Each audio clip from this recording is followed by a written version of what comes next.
Hey guys, tonight we drift quietly onto the dark water of Lake Texcoco, the sky still holding onto the last stars as dawn slowly stretches awake. You're standing in a narrow wooden canoe, feet slightly unsure, toes hovering above cool water that smells faintly of wet earth and plants. The lake is calm, almost suspiciously calm, the kind of calm that makes you whisper even though nobody asked you to. Somewhere in the distance, a paddle dips, then lifts, leaving soft rings that spread and vanish. You are here to tend Chinampa gardens at dawn, and if you're being honest, you probably wouldn't survive this long term. Mostly because waking up this early without coffee is already a bold life choice.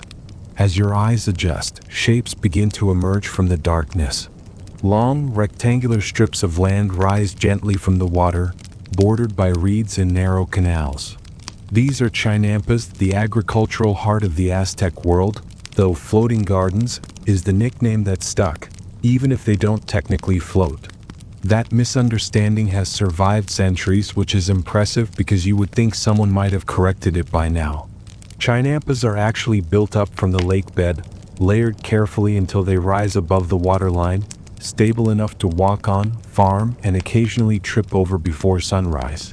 The air is cool, and you pull your shoulders in slightly, listening to frogs finishing their night shift while birds clear their throats for the morning. You notice how quiet everything feels without engines, without traffic, without a single notification sound. The only thing buzzing is a mosquito that seems personally offended by your presence.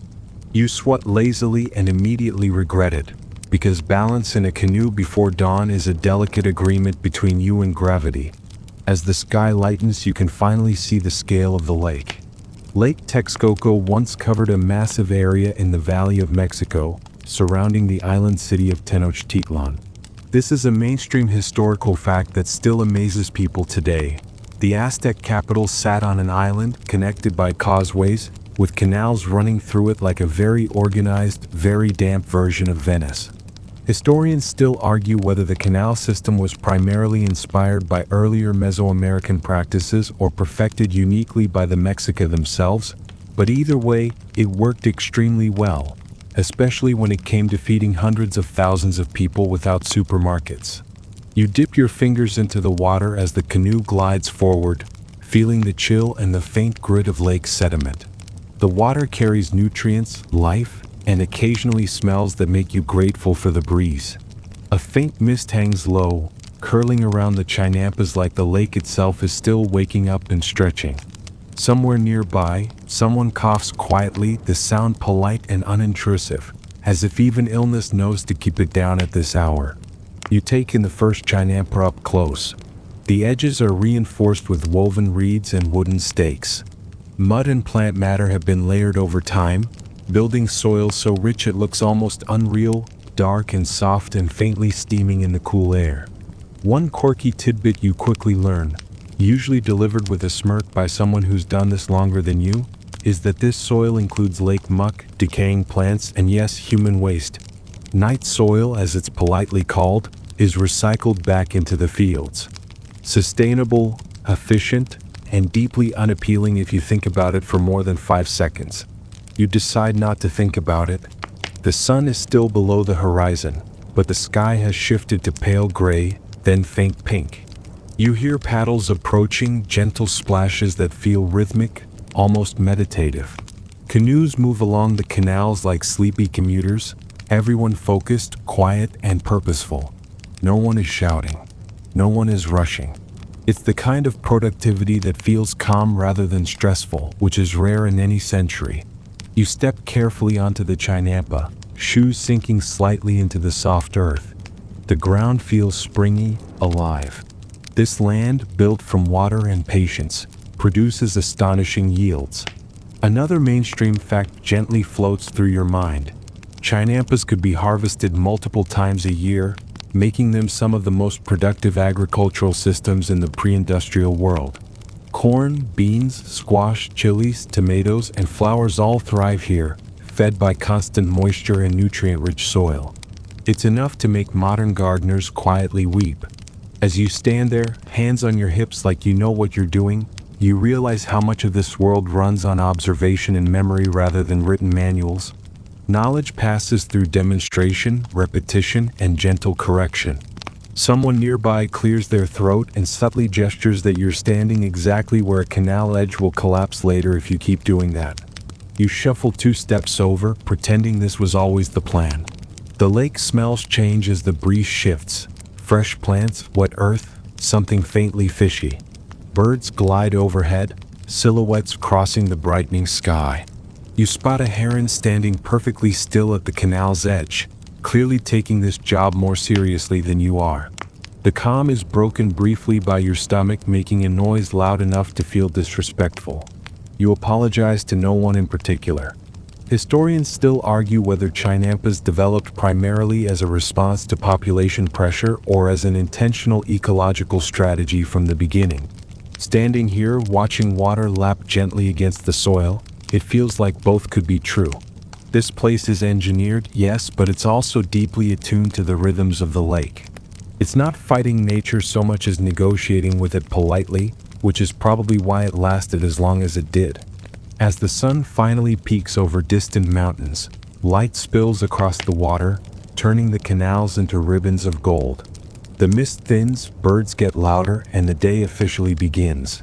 You take a slow breath, feeling oddly grounded for someone standing on land that technically shouldn't exist. The work will come soon, planting, tending, paddling, but for now you're simply here, awake at dawn in a world built from mud, water, and quiet persistence. And honestly, if this were your alarm clock every morning, you might still complain, but you'd do it very softly.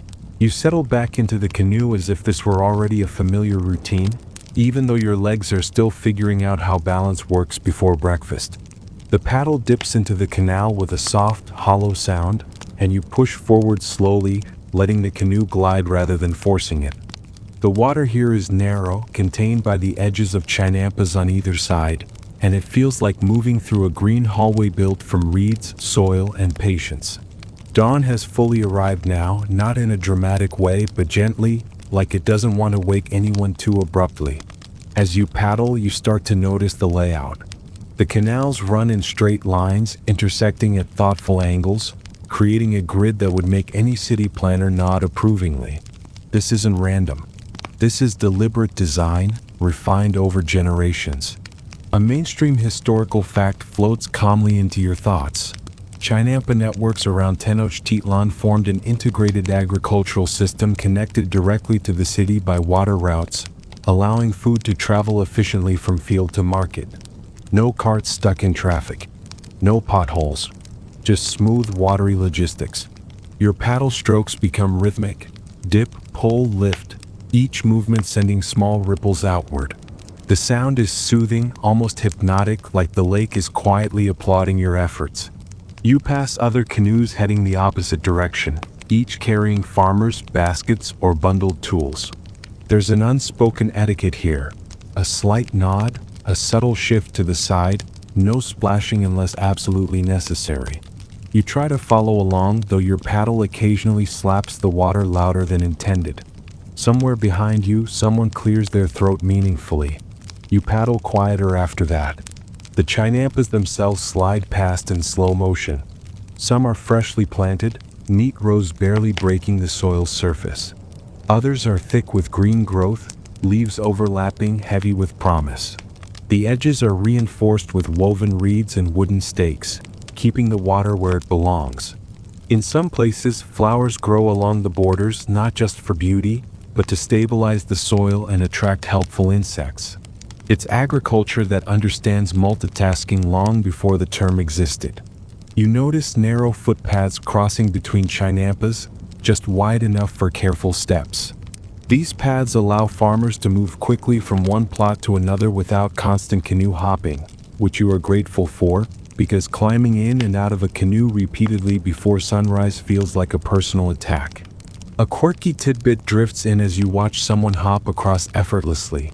Experienced Chinampa farmers could move between canoe and land with such ease that early Spanish observers reportedly struggled to keep up without embarrassing themselves.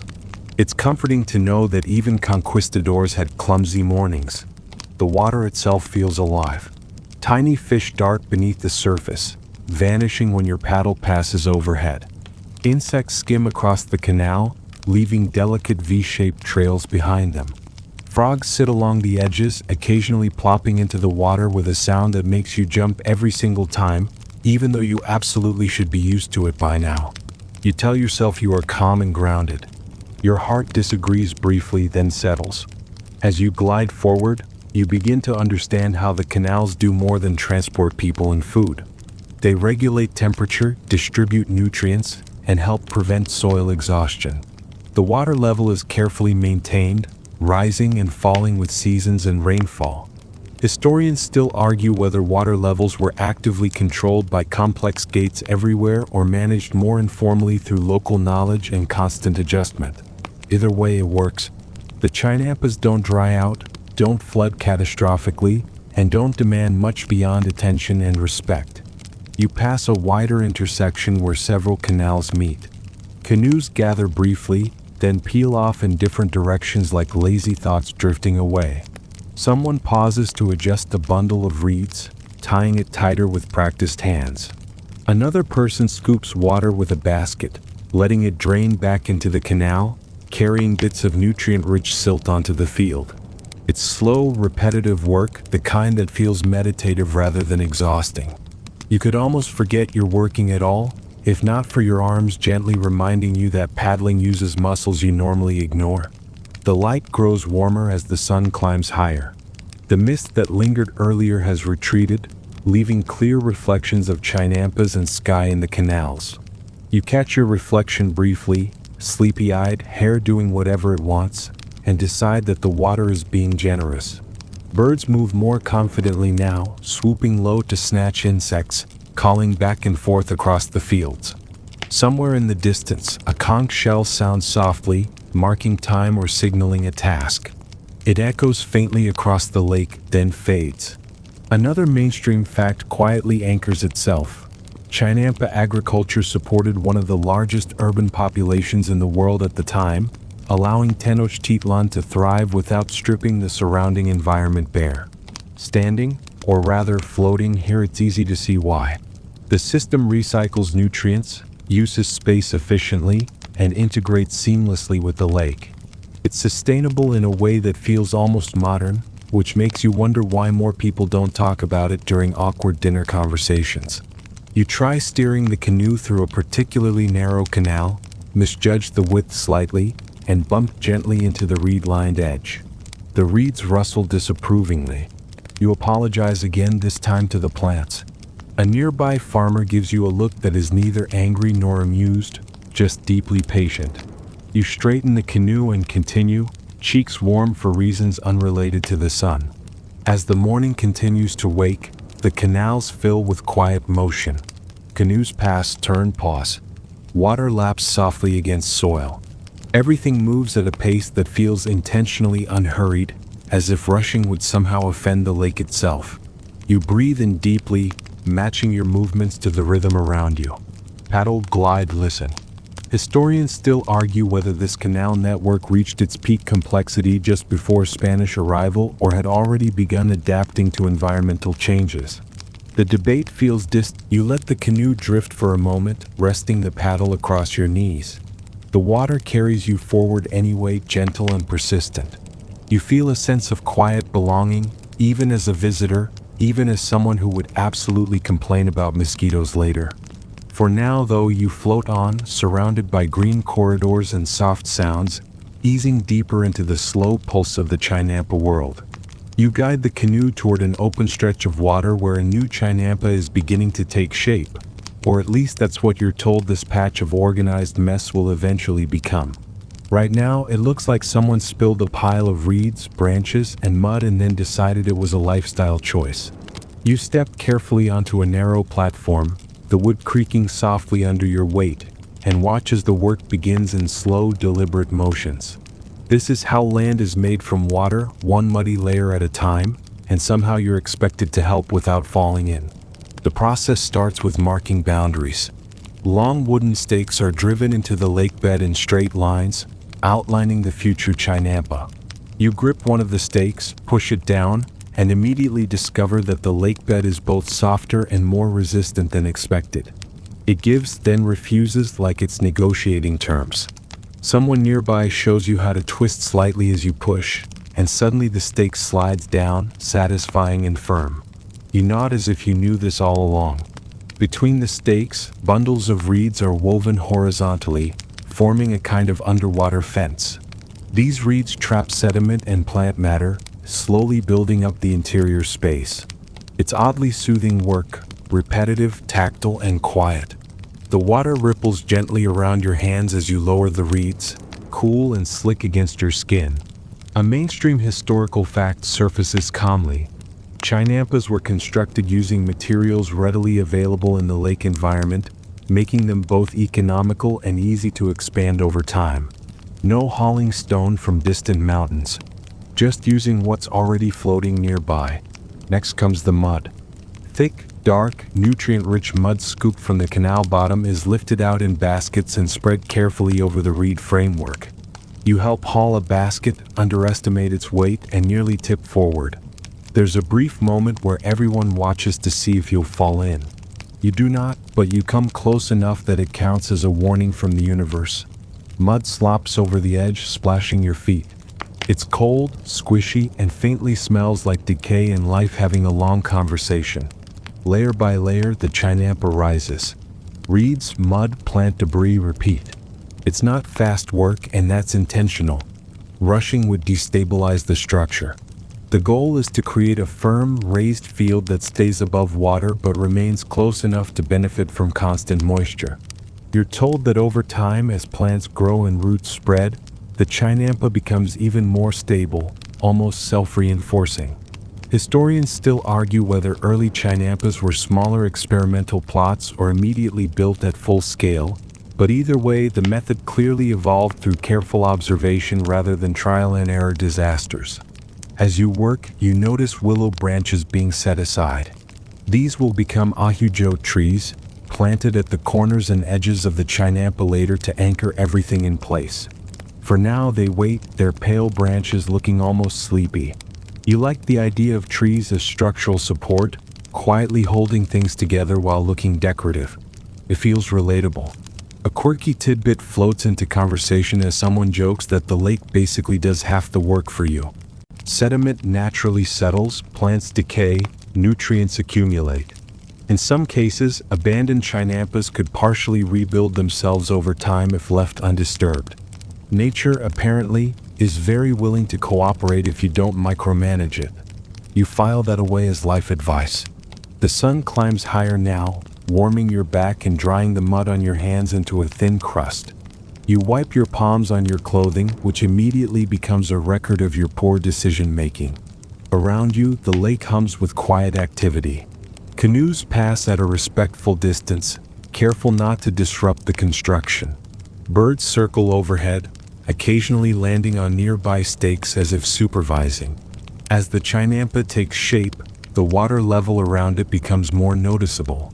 The canal edges are carefully maintained to keep water flowing evenly. Too high and the soil could wash away. Too low and the plants will suffer. This delicate balance is maintained not with gauges or pumps, but with constant attention. Historians still argue how centralized water management was across the Chinampa system, but standing here, it feels deeply local, dependent on eyes, hands, and daily presence. You're handed another basket of mud, and this time you lift with your legs, feeling proud of yourself for remembering that advice. The basket sloshes slightly, threatening rebellion, but you manage to deposit it where it belongs. The mud spreads, dark and smooth, a blank canvas for future crops. Someone pats the surface gently, flattening it with practiced motions. It's oddly tender, like tucking soil in before a nap. You pause to look out across the lake. In the distance, other Chinampas stretch in neat rows, green rectangles floating in a mirror of sky. Tenochtitlan lies beyond, still mostly out of sight, but you can feel its presence. Millions of meals depending on these quiet patches of land. Another mainstream fact anchors itself. At its height, Tenochtitlan may have housed over 200,000 people, all fed largely by systems like this. It's a number that feels abstract until you're standing ankle-deep in mud trying not to fall over. There's a brief break as everyone drinks water, resting tools against stakes. You dip your hands into the canal to rinse off some mud, watching it swirl away, returning to where it came from. The water is cool, steady, patient. You feel a strange sense of accomplishment, even though this Chinampa won't be planted for a while yet. Building land is slow work, and that's the point. As you step back onto the platform, someone jokes that in a few weeks you won't even recognize this spot. Plants will cover it, roots will bind it, and it will feel as solid as any field on dry land. You nod, imagining that future. Historians still argue how quickly Chinampas could be brought into full production, but everyone agrees it was faster than most other farming methods of the time. You take one last look at the muddy rectangle newly born from the lake before heading back to the canoe. Your feet squelch, your hands are dirty, and your balance remains questionable, but you've helped turn water into land. And honestly, that feels like a pretty solid way to start the day. You return to the Chinampa you helped build earlier, now slightly firmer underfoot, and your attention shifts to the quiet guardians of this watery world, the ahujo trees. Their name feels soft in your mouth when you hear it spoken, almost like the rustle of leaves itself. These willows are not planted for beauty alone, though they do provide that in abundance. They are anchors, living stakes driven into the corners and edges of each Chinampa, holding soil, reeds, and mud together with patient roots. You carry a bundle of slender willow cuttings, their pale bark cool and smooth against your palms. Each cutting looks unimpressive on its own, just a stick really, but you're told they root easily and grow quickly. You push one into the damp soil at the corner of the Chinampa, twisting slightly the way you learned with the stakes earlier. It slides in with a satisfying softness, as if the earth has been waiting for it. You pat the soil down gently, feeling faintly responsible for this future tree. A mainstream historical fact drifts calmly into your thoughts. Ahujo trees were essential to Chinampa agriculture, stabilizing the plots and preventing erosion while also providing shade and wood. Without them, the fields would slowly slump back into the lake. It's a reminder that nothing here exists in isolation. Every element supports something else, quietly and reliably, like a well-run team that doesn't need motivational speeches. As more trees are planted, the Chinampa begins to feel defined, its edges marked not just by reeds but by the promise of roots spreading outward and downward. The willows will grow tall, their branches arching over the canals, dappling the water with shade. You imagine future mornings where paddlers glide beneath green tunnels, leaves brushing the surface, birds nesting above. It sounds idyllic, which means there's probably also bird droppings involved, but you choose not to dwell on that. Someone nearby mentions a quirky tidbit. Ahujo trees also help regulate microclimates around the Chinampas, offering protection from strong sun and wind. In a system where every degree of warmth and every breeze matters, trees become quiet climate managers. You glance up at the sky, already brightening, and feel grateful for the idea of shade later. You're already mentally planning to stand under it dramatically like a tired traveler in a painting. The planting continues in an unhurried rhythm. Dig, place, twist, pat. It's meditative work, the kind that lets your mind wander without drifting too far. You notice how the canal water laps gently against the Chinampa's edges, occasionally splashing your ankles. The willows, once rooted, will break the force of these small waves, reducing erosion. Historians still argue whether early Chinampa builders fully understood the hydrological mechanics at play or simply observed what worked and repeated it. Standing here, it feels like a mix of both, practical wisdom layered over generations of quiet trial and success. As the sun rises higher, the leaves of older willows nearby catch the light, shimmering softly. Birds flit between branches, calling to each other in quick, cheerful bursts. You spot a small nest tucked into the crook of a branch, carefully balanced above the water. The tree sways slightly in the breeze, steady and forgiving. You feel a strange kinship with it, rooted in place but surrounded by movement. You're handed another cutting, this one slightly thicker, and guided to plant it along the canal edge. The soil here is damp and pliable, easy to work with. You push the cutting in, feeling the resistance of packed mud give way. It stands upright, a future tree in waiting. You imagine coming back years later, seeing it tall and strong, holding the Chinampa together while pretending it had nothing to do with it. Another mainstream fact quietly reinforces itself. Chinampas, reinforced by trees like these, could last for decades with proper care. Some remnants of Chinampa systems still exist today, centuries later, a testament to their durability. That's a comforting thought, especially when compared to things you've built that didn't survive a single rainy season. There's a brief pause as everyone steps back to assess the work. The Chinampa now has clear boundaries, its corners marked by slender willows reaching skyward. It feels complete in a way it didn't before, like a sentence with proper punctuation. Someone nods approvingly, and you take that as a personal victory, even though you know it's collective effort doing the heavy lifting.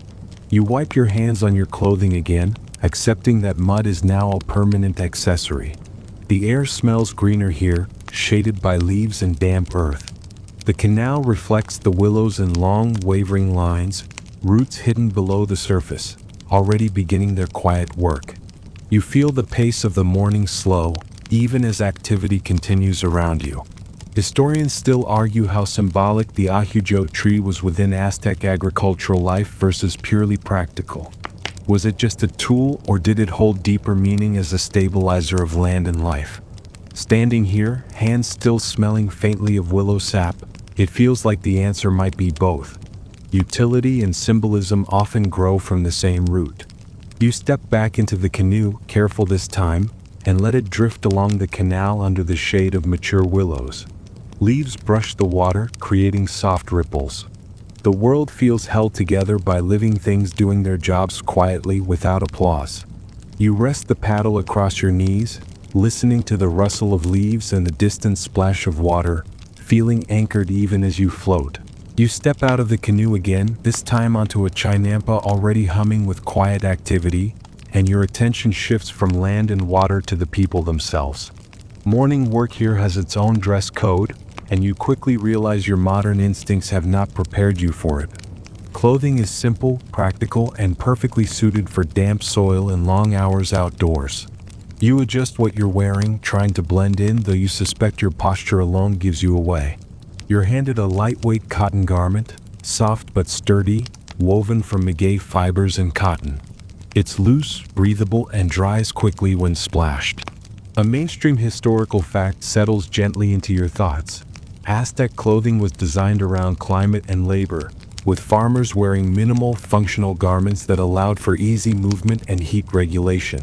No unnecessary layers. No dramatic accessories. Just clothing that understood the assignment. You tie the garment as instructed, fumbling slightly with the knot. Someone nearby fixes it with a quick, practiced motion, tightening it just enough. You thank them, silently promising yourself you'll never complain about complicated modern fashion again. Your feet are bare now, toes sinking into cool soil, which feels surprisingly grounding. You notice how easily everyone moves, stepping from damp earth to canoe to footpath without hesitation. Your own movements remain cautious, but at least you're upright. Tools are laid out nearby, simple in design but clearly well loved. Wooden digging sticks, stone blades, woven baskets, and small hoes rest against a reed fence. You pick up a digging stick, its surface smooth from years of use. It fits comfortably in your hands, balanced and familiar in a way that suggests generations of trial refined its shape. A quirky tidbit drifts through conversation. Some farming tools were passed down within families, repaired repeatedly rather than replaced, accumulating stories along with wear marks. You test the digging stick in the soil, pushing gently. It breaks the surface easily, sliding into the rich mud with minimal effort. The soil yields without complaint, dark and moist, clinging to the wood. You lift the stick, shake it slightly, and feel oddly satisfied. There's something calming about tools that do exactly one thing and do it well. As work continues, you observe how everyone carries themselves. Movements are economical, deliberate, and unhurried. No one rushes, yet everything gets done. Historians still argue whether this pace was culturally ingrained or simply the most efficient way to work in such an environment. Either way, it's clear that frantic energy has no place here. The Chinampa rewards attention, not speed. You're shown how to carry a woven basket balanced against your hip, supported by a strap across your forehead. It looks uncomfortable. You try it anyway. The weight distributes more evenly than expected, though you still feel like you're wearing a very opinionated accessory. Someone chuckles softly at your expression. You pretend this was your plan all along. Another mainstream fact quietly anchors the moment. Aztec farmers relied almost entirely on human labor, without draft animals like horses or oxen.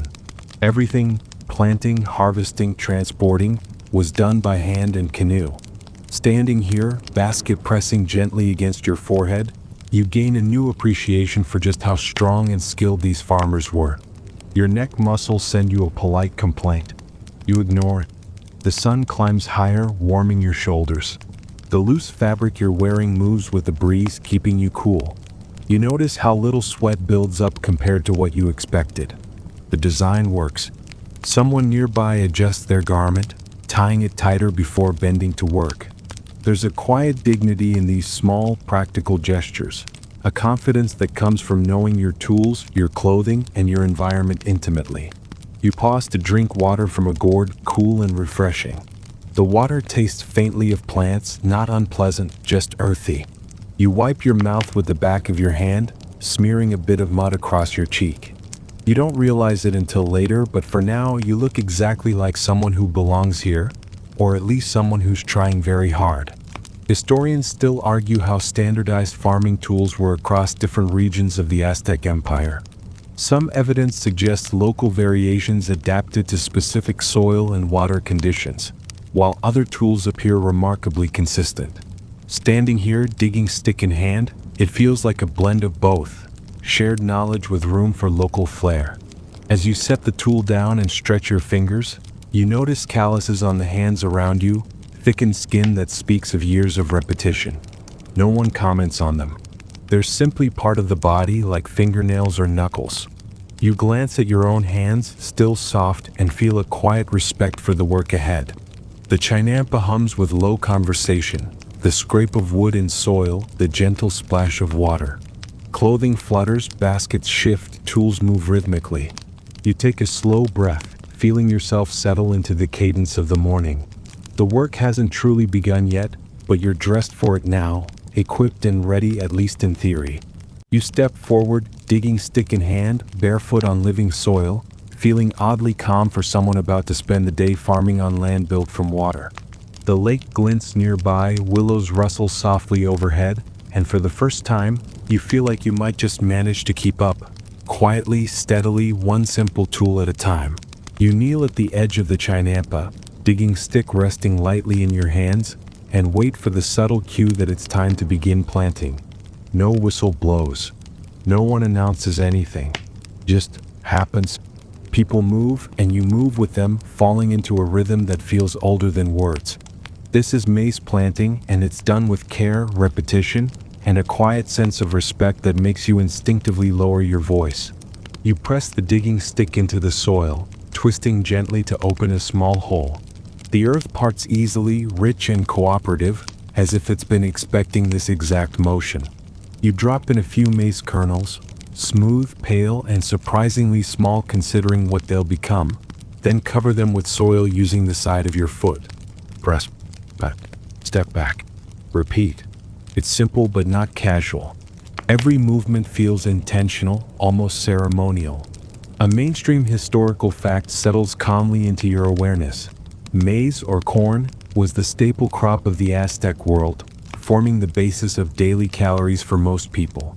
It wasn't just food, it was identity, economy, and cosmology all wrapped in neat green leaves. Standing here, planting kernels one by one, you understand why. This isn't mass production. It's a conversation with the soil. You notice the spacing immediately. No one crowds the seeds. Each hole is measured by experience rather than rulers, roughly an arm's length apart. This spacing allows maize to grow tall and strong, its roots supported by neighboring plants but not competing too aggressively. Beans will later climb the maize stalks, and squash will spread low across the ground, shading the soil. The Three Sisters system, though not always called that here, works beautifully. You feel a small thrill at participating in something so elegantly planned. A quirky tidbit floats through the quiet chatter. Some farmers hum softly as they plant, keeping time with their movements. It's not a song you recognize, more like a gentle murmur, barely audible over the sounds of water and birds. You catch yourself doing it too, a low, aimless hum that somehow helps you keep pace. No one comments, which you take as a win. The sun warms your back as you work, light filtering through willow leaves overhead. Your hands move steadily now, poke, drop, cover, your body learning the pattern. There's a meditative quality to it, a feeling of being fully present without effort. You stop thinking about time. You stop thinking about anything really except the next small hole in the soil. It's the kind of calm modern wellness apps desperately try to replicate. You glance around and notice that not everyone plants exactly the same way. Some drop 2 kernels, others 3 or 4. Some press the soil firmly, others more gently. Historians still argue whether there was a standardized planting method enforced across Chinampa systems or if individual farmers adjusted based on preference and experience. Watching the subtle variations around you, it feels like controlled flexibility, a shared framework with room for personal judgment. A breeze drifts across the Chinampa, carrying the scent of damp earth and fresh leaves. Canoes glide past in nearby canals, their occupants pausing to watch or exchange quiet greetings. A bird lands on a willow branch overhead and looks down at you with what feels like mild concern. You reassure it silently that you're doing your best. As you continue planting, someone shows you how to use a small handful of dried plant matter to lightly cover the soil. It helps retain moisture and discourages birds from investigating too closely. You nod, applying the tip carefully, feeling very knowledgeable now despite having learned this approximately 30 seconds ago. Confidence grows quickly when the task is repetitive and no one is yelling. Another mainstream fact gently anchors itself. Chinampa farmers could harvest maize multiple times a year due to the fertile soil and consistent water supply. This productivity supported dense urban populations without exhausting the land. You glance at the rows you're planting and imagine them months from now, tall green stalks swaying in the breeze. It's oddly satisfying to picture a future you won't personally have to weed. You pause briefly to stretch your fingers, feeling the pleasant ache of work done steadily rather than aggressively. Your knees are damp, your hands smudged with soil, and your clothing bears new stains that feel earned. Someone nearby cracks a quiet joke about planting straight rows so the gods don't get confused. You smile, not entirely sure it's a joke. Historians still argue about the degree to which maize planting was ritualized versus purely practical. Some evidence suggests specific days were chosen based on the calendar and religious observances, while other planting likely happened whenever conditions were right. Standing here, hands deep in soil, it feels like the line between ritual and routine blurs easily. When your survival depends on crops, every practical action takes on a sacred edge. You resume planting, falling back into the rhythm. The Chinampa stretches ahead of you, a patchwork of potential meals. The water nearby reflects the sky, now fully awake and blue. Insects buzz lazily, keeping their distance for now. You feel grounded, literally and figuratively, connected to something steady and ancient. At one point, you drop a kernel and watch it roll slightly before settling into a small depression. You consider retrieving it, then decide it's found its own place. The soil will sort it out. You tell yourself this is wisdom, not laziness. As the morning deepens, the planted rows begin to feel complete. You step back, surveying your work alongside everyone else. No one applauds. No one critiques. The field simply exists now, seeds tucked into earth, waiting. You feel a quiet pride that doesn't need words. Historians still argue how much individual households versus communal groups managed planting schedules and field maintenance. From where you stand, it looks like both: shared labor, shared knowledge, individual responsibility. It's a balance that feels surprisingly modern, minus the spreadsheets. You wipe your hands on your already muddy clothing and take a slow breath. The Chinampa rests, planted and peaceful. The work will continue later: watering, tending, harvesting, But for now, this part is done. You glance at the lake, at the willows, at the neat rows of soil hiding future maize, and feel the rhythm of the place settle into you. And if this were your daily workout routine, you think you might actually stick with it. Mostly because no one's counting reps. You crouch down and press your palm flat against the soil, feeling its cool, dense softness seep into your skin. This is the part no one rushes. Before more planting, before watering, before moving on, there's a moment where everyone seems to simply check the dirt. You lift a small handful, letting it crumble slowly between your fingers. It's dark, almost black, rich with life, and faintly warm despite the early hour. This is Chinampa soil, and it's doing most of the heavy lifting. A mainstream historical fact settles quietly into place. Chinampa soil was among the most fertile agricultural soil systems in the world, replenished continuously by lake sediments, decaying plant matter, and organic waste. Unlike dryland farming, this soil didn't need long fallow periods. It regenerated itself quietly and constantly, like it had a subscription to infinite nutrients. You scoop another handful, noticing bits of plant fiber, tiny shells, and soft clumps that break apart easily. This isn't dirt you fight against. It's dirt that cooperates. Someone nearby shows you how to gently turn the top layer with a wooden tool, careful not to dig too deeply. The goal isn't to disturb everything, just to loosen the surface so air and water can move freely. You comply, moving slowly, enjoying the soft resistance.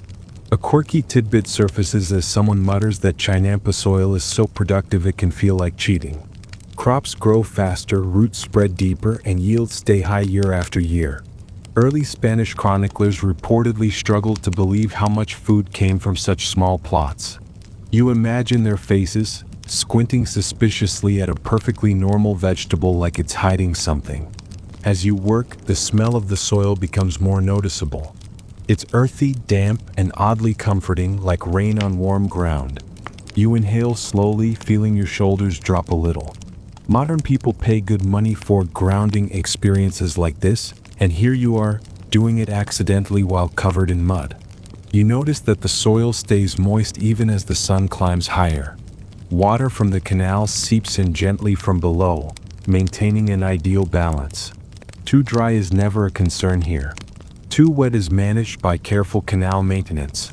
Historians still argue whether Chinampa farmers actively engineered soil moisture through deliberate layering techniques or if the lake environment naturally did most of the work.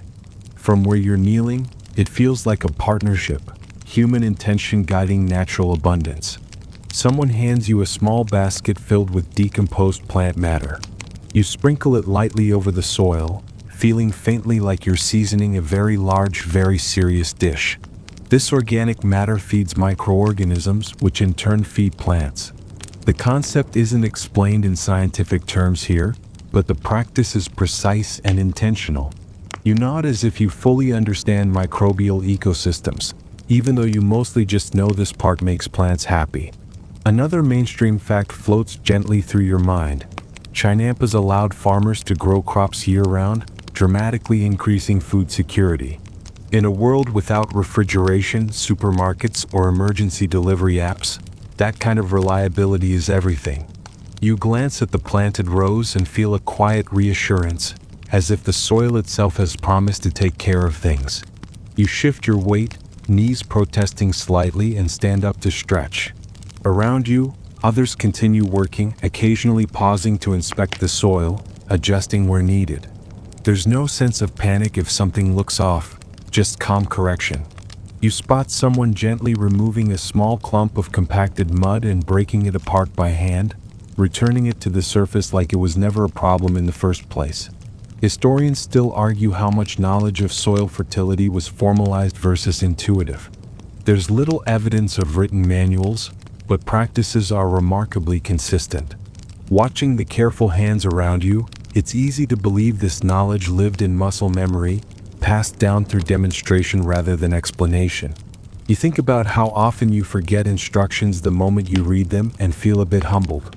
A dragonfly hovers nearby, iridescent wings catching the light. It pauses midair, perfectly still, then darts away.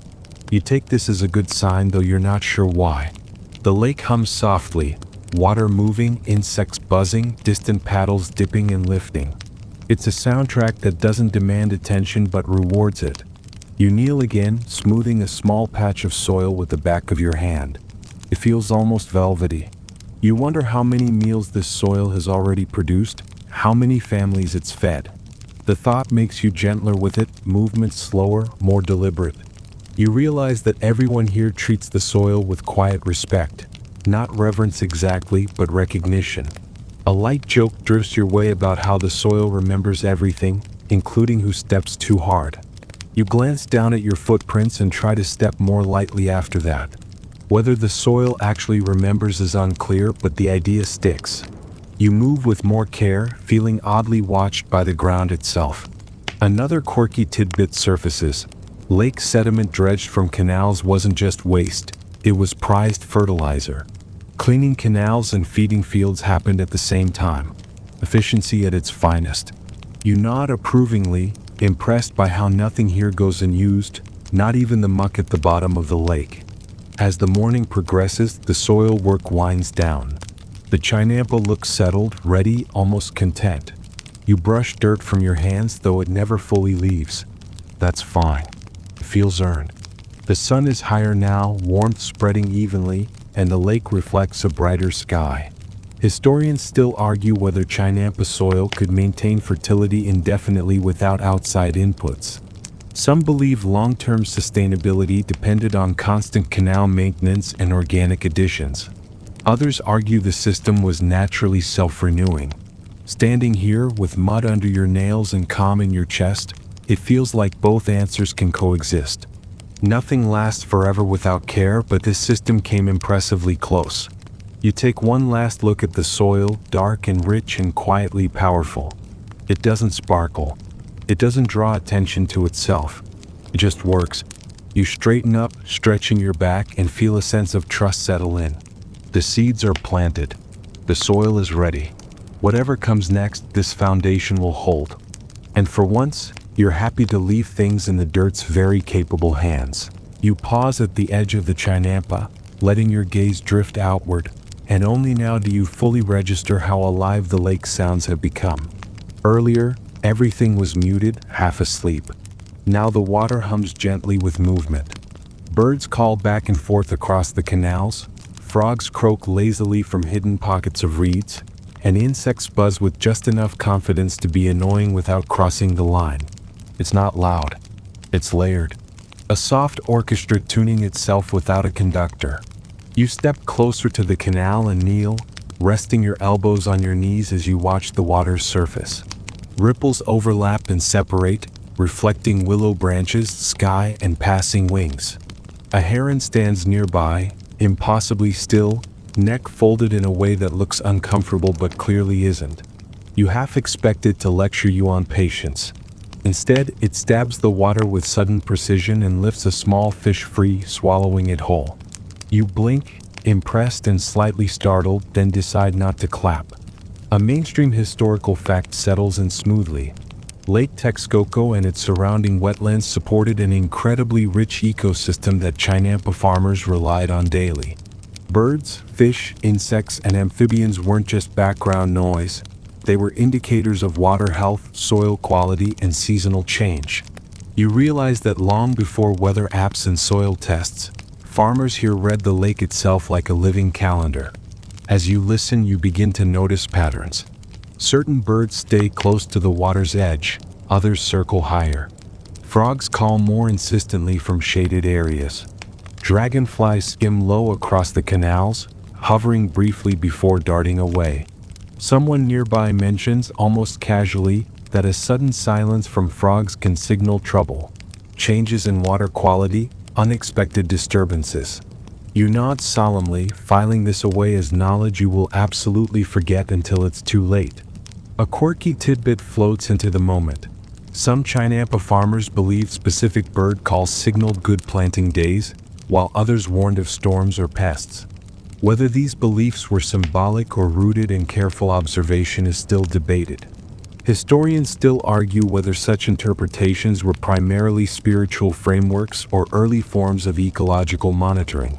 Standing here, listening to the layered calls, it feels like both could be true without conflict. The breeze picks up slightly, carrying the scent of wet plants and something faintly fishy. Willow leaves rustle overhead, brushing one another with a sound like quiet applause. You close your eyes briefly, letting the sounds wash over you. It's calming in a way that doesn't require effort. You don't have to focus. You just have to be here. A canoe glides past, its paddle dipping rhythmically. The sound is soft but distinct, a gentle splash followed by dripping water. The paddler hums under their breath, barely audible. The canoe's wake ripples outward, rocking water plants gently before settling again. You watch the movement spread and fade, thinking about how everything here responds, adjusts, then returns to equilibrium. Another mainstream fact drifts in. Chinampa canals weren't just for transport. They helped regulate temperature, moisture, and nutrient flow. The water absorbs heat during the day and releases it at night, protecting crops from temperature extremes.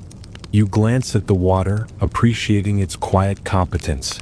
It's doing a lot without asking for recognition, which feels very on brand for this place. You notice small fish gathering near the canal edge, drawn by bits of organic matter drifting down. Their movements are quick, coordinated, then suddenly gone. Insects land briefly on the water's surface before taking off again. Everything feels interconnected, each sound tied to a small action somewhere nearby. You start to understand why silence would feel wrong here. The noise means life is functioning as expected. Someone cracks a gentle joke about how the birds start earlier than everyone else and never complain about it. You think about your own mornings and decide the birds are simply better organized, or possibly just more judgmental.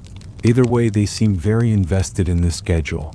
Historians still argue how much Chinampa farmers intentionally managed wildlife versus simply coexisting with it.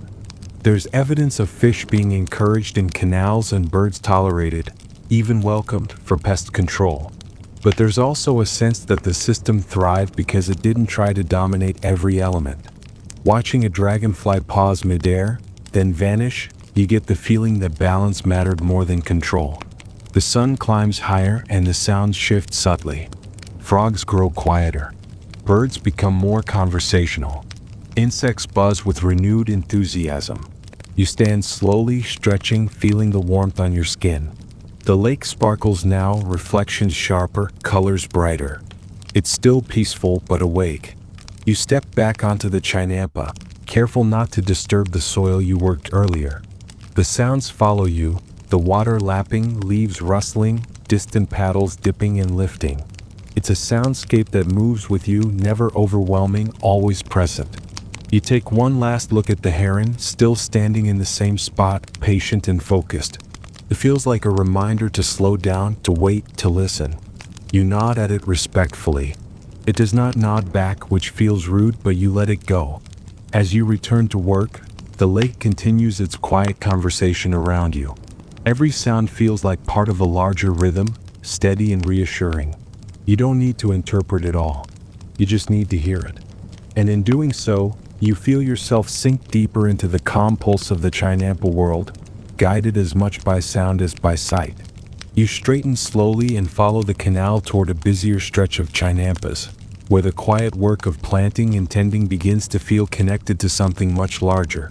Canoes pass more frequently here, some loaded with baskets already full, others empty and expectant. The air carries a sense of purpose, not urgency, just steady intention. This is where the scale of it all becomes harder to ignore. These gardens don't just feed a household, they feed a city. You watch as baskets are lifted from Chinampa to canoe with practiced ease. Each one is filled with produce, greens still damp with lake water, maize ears wrapped in husks, squash stacked carefully so they don't bruise. The movements are efficient, almost graceful, honed by repetition. A mainstream historical fact settles gently into place. Chinampa agriculture provided a substantial portion of the daily calories for Tenochtitlan, supporting one of the largest urban populations in the pre-Columbian world. This lake-fed system kept markets full and stomachs mostly content. You imagine the city beyond the canals, still out of sight but very present in everyone's mind. Tenochtitlan wakes with the sun, its streets filling, its markets buzzing. The produce you're watching now will be there soon, spread across mats, bartered, cooked, eaten. It's strange to think that something you helped plant, or at least didn't completely ruin, will end up in someone's breakfast. You feel a small, quiet pride, the kind that doesn't require acknowledgement. Someone nearby gestures toward the loaded canoes and explains, casually, that timing matters. Harvesting and transport are coordinated so food arrives fresh. Canoes move early before heat builds and crowds thicken. You nod, appreciating the logic. Modern supply chains could learn a thing or two from dawn deliveries by paddle. A quirky tidbit drifts into conversation. Some Chinampa farmers specialized in crops destined for specific parts of the city: temples, palaces, neighborhood markets. Certain produce was considered higher quality based on where it was grown, much like modern ideas of terroir. You glance down at the soil beneath your feet, suddenly wondering if this Chinampa has a reputation you should be living up to. As you walk along the narrow paths, you see how the Chinampas cluster together, forming neighborhoods of fields. Families work side by side, sharing water access, tools, and information. Children move between plots, carrying small baskets or messages, occasionally stopping to watch fish in the canals. It feels communal without being crowded, cooperative without feeling forced. Another mainstream fact anchors itself calmly. The Aztec state collected tribute in the form of food from surrounding regions, but Chinampas close to the city were crucial for daily, reliable supply. They were less vulnerable to drought than upland farms and could respond quickly to demand. You imagine the pressure that came with that reliability, the expectation that these fields would always produce. The soil doesn't seem to mind, but you feel it a little. Historians still argue how centralized food distribution was within Tenochtitlan. Some believe state authorities closely managed storage and allocation, while others argue local markets handled most distribution organically. Watching canoes peel off in different directions, it feels like both systems could coexist. Order and flexibility side by side, floating on water. You pause as a canoe passes close, its basket nearly brushing your knee. Inside, neat rows of vegetables are arranged with care, leaves tucked in, stems aligned. The farmer offers a small nod as they pass. You return it, feeling briefly like part of the flow. The canoe glides away, paddle dipping softly, carrying the quiet labor of the morning toward a hungry city. The sun climbs higher now, casting sharper shadows across the water. Heat begins to build, but the canals keep everything cooler than you'd expect. You're reminded again how the lake moderates temperature, protecting crops and workers alike. Without it, this would be a very different, much sweatier story. Someone makes a light joke about how the city eats better than the farmer some days. You laugh softly, though there's truth in it. Feeding others comes first. It's not said bitterly, just matter of fact, like gravity or sunrise. You think about how many people you've never met depend on this place, on these narrow strips of land quietly doing their job. You watch as the last of the morning's harvest is loaded up. Canoes turn toward the city routes, moving with purpose now. The Chinampas behind them look peaceful, almost empty, resting after giving up their produce. The work here isn't finished, but this phase is complete. Historians still argue whether Chinampa yields alone could sustain Tenochtitlan during times of crisis. Some suggest stored tribute played a larger role, others point to the sheer productivity of these gardens. Standing here, watching canoe after canoe depart, it feels like abundance is the norm rather than the exception, at least on a good day. You take a slow breath and let your gaze follow the departing canoes until they blend into the maze of waterways. The city awaits them, bustling and loud, but here among the gardens, the pace remains calm. You turn back toward the Chinampas, ready for whatever task comes next, grounded in the quiet knowledge that this small patch of soil is part of something vast. And for a moment, that feels more than enough. You follow the canal deeper into the network, where the water seems calmer, slower, almost thoughtful. Here, the focus shifts from planting and harvesting to something less obvious but just as important: guiding water itself. You watch as someone kneels at the canal's edge, using a woven basket to lift water and gently pour it over the soil. No pumps, no pipes, just timing, gravity, and a very good sense of when enough is enough. You try it yourself, dipping the basket into the canal. Water rushes in easily, heavier than you expect. You lift it, arms protesting slightly, and tip it over the Chinampa's edge. The water spreads across the soil, darkening it, soaking in quickly. You feel oddly powerful for someone holding a basket full of lake. It's irrigation in its simplest form, and it works beautifully. A mainstream historical fact settles in. Chinampa irrigation relied on constant access to surrounding water rather than artificial channels or wells. The canals themselves acted as reservoirs, keeping soil evenly moist and reducing the need for complex infrastructure. You glance around, appreciating how the system avoids over-engineering. Sometimes the best solution really is just having water nearby. You notice small variations in technique. Some people pour water directly at the base of plants. Others let it seep in slowly from the edges. It depends on the crop, the soil condition, and the time of day. Historians still argue how standardized irrigation practices were across Chinampa regions, but watching the subtle differences, it feels like informed improvisation guided by shared experience. A quirky tidbit drifts your way. Children often learned irrigation timing by watching shadows. When the sun reached certain angles, it was time to water or stop.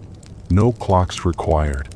You glance at your own shadow stretching across the soil and wonder if you could ever be that intuitive. Probably not before coffee. As you move along the canal, you see small openings where water flows gently between plots. These aren't accidents. They're carefully maintained gaps that allow water circulation without flooding. Someone clears debris from one with a stick, restoring the slow movement. The canal responds immediately, water slipping through with a quiet sigh. It feels cooperative, like the lake appreciates good maintenance. Another mainstream fact anchors itself. This constant circulation helped prevent stagnant water, reducing pests and disease. You nod, imagining how quickly things could go wrong if water stopped moving. Here everything stays fresh, balanced, alive. The lake isn't just the backdrop, it's an active participant. You pause to rest, sitting on the Chinampa's edge with your feet dangling above the canal. The water laps gently against the soil, cool and reassuring. Insects skim the surface, unbothered by your presence. You feel the heat building now, softened by the nearby water. It's a comfortable warmth, the kind that makes you slow down rather than seek shade immediately. Historians still argue whether Chinampa water levels were regulated centrally through large-scale hydraulic works or primarily managed locally. Some evidence points to dikes and causeways controlling lake salinity and flow, while daily adjustments happened plot by plot. Sitting here, watching someone quietly adjust a water opening with their hands, it feels like grand systems and small gestures working together. You stand again and carry the basket to another section, pouring water with care. You're careful not to overdo it. Too much water can wash away nutrients, disturb roots. Someone gives you an approving nod, which you take as proof you've mastered irrigation forever. This confidence will likely last until your next mistake. The canal reflects the sky, now bright and cloudless. Sunlight dances across the water, sending ripples of light onto the underside of leaves. You watch the patterns shift, mesmerized. It's easy to lose track of time here, guided by light and shadow rather than schedules. Another quirky tidbit surfaces. Some farmers listen to the sound of water soaking into soil to judge moisture levels. A soft, muffled sound meant dry earth drinking eagerly. A sharper splash meant enough. You tilt your head, trying to hear the difference. You decide everything sounds wet and call it a learning process. As irrigation winds down, the Chinampas glisten slightly, soil dark in content. The work slows naturally, no announcement needed. People stretch, rinse hands in the canal, exchange quiet words. The lake continues its gentle movement, water flowing where it's needed, resting where it's not. Historians still argue how resilient Chinampa irrigation was during extreme droughts or floods. Some suggest it buffered both remarkably well. Others point to periods of stress. Standing here, watching water move calmly through the system, you sense both vulnerability and strength. Nothing is invincible, but this comes close. You set the basket down and take a long breath, feeling the day settle into a steady rhythm. The Chinampas are watered. The lake hums softly around you. And for now, everything is exactly where it needs to be, water included. You drift toward a cluster of Chinampas where the work feels slightly different. Not slower, just shared in another way. Here you notice more conversation, quieter laughter, and a rhythm that blends planting, tending, and preparation all at once. This is where you begin to understand how women's labor threads through the Chinampa system, steady and essential, without ever needing to announce itself. You watch as women move easily between tasks, checking seedlings, gathering herbs, shaping small mounds of soil with quick, efficient motions. Some work alongside men in the fields, others tend to food preparation nearby, rinsing vegetables in the canal, laying them out to dry in the early sun. A mainstream historical fact settles gently.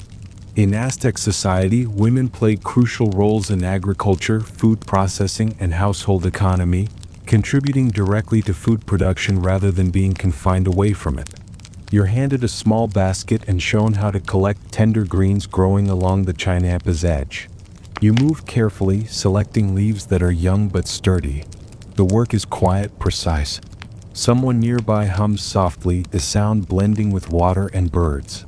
It feels collaborative rather than divided, tasks overlapping naturally rather than being strictly assigned. A quirky tidbit surfaces as someone mentions that women often specialized in seed selection, choosing kernels from the healthiest plants for future planting. This wasn't flashy work, but it shaped harvests for years to come. You glance at the maize seedlings you planted earlier and feel a sudden respect for the invisible decision-making that determines what grows and what doesn't. As you move along the Chinampa, you notice children close by, helping in small ways, carrying light baskets, watching younger siblings, listening more than speaking. They absorb knowledge through proximity, learning what to do by seeing it done. Historians still argue how formally agricultural knowledge was taught versus informally absorbed through daily life. Watching these quiet lessons unfold, it feels like learning by osmosis, knowledge sinking in the same way water seeps through soil. You pause near a small cooking area set up on a raised platform, where food from the fields is already being prepared. Maize is soaked, ground, shaped. The smell is warm and comforting, a contrast to the cool dampness of the fields.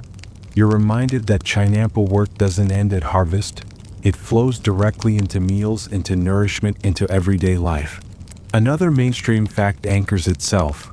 Gender roles in Aztec society were complementary rather than strictly hierarchical, with both men and women responsible for different but equally valued forms of labor. While some roles were gender-specific, many overlapped, especially in agricultural communities. You watch a woman adjust a digging stick's handle, then return it to the soil without ceremony. The work speaks for itself. Historians still argue how rigid these roles truly were. Some evidence suggests flexibility based on need, season, and family structure. Standing here, seeing tasks shift seamlessly between hands, it feels less like a rulebook and more like a shared understanding. Whoever is closest does the thing that needs doing. You're invited to sit briefly while someone shows you how herbs are sorted and bundled for later use. The movements are quick, practiced, almost meditative. Leaves are tied, stems aligned, excess trimmed away. It's work that requires attention but not tension. You find your breathing slowing to match the pace. A light joke drifts your way about how everyone works until the food is ready, then suddenly becomes very available for eating. You smile, already anticipating that moment. Hunger, it seems, is the great equalizer across centuries. As the sun climbs higher, shadows shorten, and the Chinampa hums with gentle efficiency. Women move easily between field and platform, between soil and food, bridging spaces that might seem separate but clearly aren't. You begin to see how essential this integration is. Farming here isn't just about growing crops. It's about sustaining daily life, moment by moment. Another quirky tidbit surfaces. Some women were known for particular skills, exceptional seed knowledge, herbal expertise, or uncanny timing when it came to planting and harvest. Their reputations traveled quietly, through word of mouth rather than formal titles. You imagine someone being known simply as the one whose seeds always grow, and find that deeply respectable. Historians still argue how much agency women had in land management decisions versus working within established structures. Evidence points in multiple directions. Watching the calm authority with which tasks are handled here, it's hard to imagine this system functioning without their leadership woven into it. You stand again, basket empty now, hands smelling faintly of crushed leaves. The canal reflects the bright sky, and the work continues around you, steady and unremarkable in the best way. No speeches, no separations, just shared effort moving smoothly from soil to sustenance. As you step back toward the field, you feel the quiet strength of this place settle into you. Chinampas aren't sustained by any single group or role. They persist because everyone shows up day after day and does what needs to be done, together without fuss. You're led toward a quieter corner of the Chinampa, where the work takes on a slightly more aromatic quality. No one makes a big deal of it. There's no dramatic pause or warning. You simply notice that the baskets here look different, darker, heavier, and carrying a smell that encourages slow, thoughtful breathing through the mouth. This is fertilizer, Chinampa style, and it's very effective in ways you might prefer not to think about too deeply. You're handed a small basket and immediately understand why it's small. Inside is a mix of lake muck, decomposed plants, and something politely referred to as night soil. You nod solemnly, pretending this is exactly what you expected. A mainstream historical fact settles in with calm inevitability. Aztec farmers recycled organic waste, including human waste, back into Chinampa soil as fertilizer, closing the nutrient loop long before sustainability became a buzzword. You sprinkle the mixture lightly at the base of plants, careful not to overdo it. The soil accepts it without complaint, darkening slightly as moisture spreads. The smell lingers briefly, then fades into the general earthiness of the field. You tell yourself it's just soil being soil. This is technically true. A quirky tidbit drifts your way as someone mentions that canal dredging served two purposes: keeping waterways clear and providing fresh, nutrient-rich sediment for fields. Cleaning the canals and fertilizing crops happened simultaneously. You appreciate the efficiency. You also appreciate that someone else did the dredging part earlier. You notice that everyone applies fertilizer sparingly, with intention. Too much can damage plants. Too little wastes effort. It's a careful balance, guided by experience rather than measurements. Historians still argue how systematically fertilizer application was managed across Chinampa systems. Some believe there were established norms passed down through families. Others suggest it was adjusted constantly based on observation. From what you can tell, everyone here knows exactly when to stop. You move slowly along the row, sprinkling, stepping back, checking leaves. The work is methodical, almost soothing if you don't inhale too deeply. The soil seems grateful, absorbing nutrients quietly. You feel a strange sense of satisfaction, like you're participating in a secret that modern gardening forums would absolutely argue about. Another mainstream fact anchors itself gently. This recycling of waste contributed significantly to the long-term fertility of Chinampa soils, allowing continuous cultivation without exhausting the land. In a world without synthetic fertilizers, this approach kept yields high and fields productive year after year. You glance at the thriving plants and decide not to question the method any further. A light joke passes through the group about how the plants don't complain, even if the people do. You smile, carefully maintaining a neutral expression. You remind yourself that this is no different from modern composting, just more immediate. Very immediate. As you work, you notice how the fertilizer is placed away from direct contact with stems and leaves. It's tucked into soil where roots can reach it gradually. This prevents burning and keeps growth steady. Someone corrects your placement gently, nudging the mixture slightly farther from a plant. You nod, grateful for the guidance and the lack of commentary. Historians still argue whether certain crops received preferential fertilization. Some evidence suggests maize fields were prioritized, while other plants relied more heavily on natural soil richness.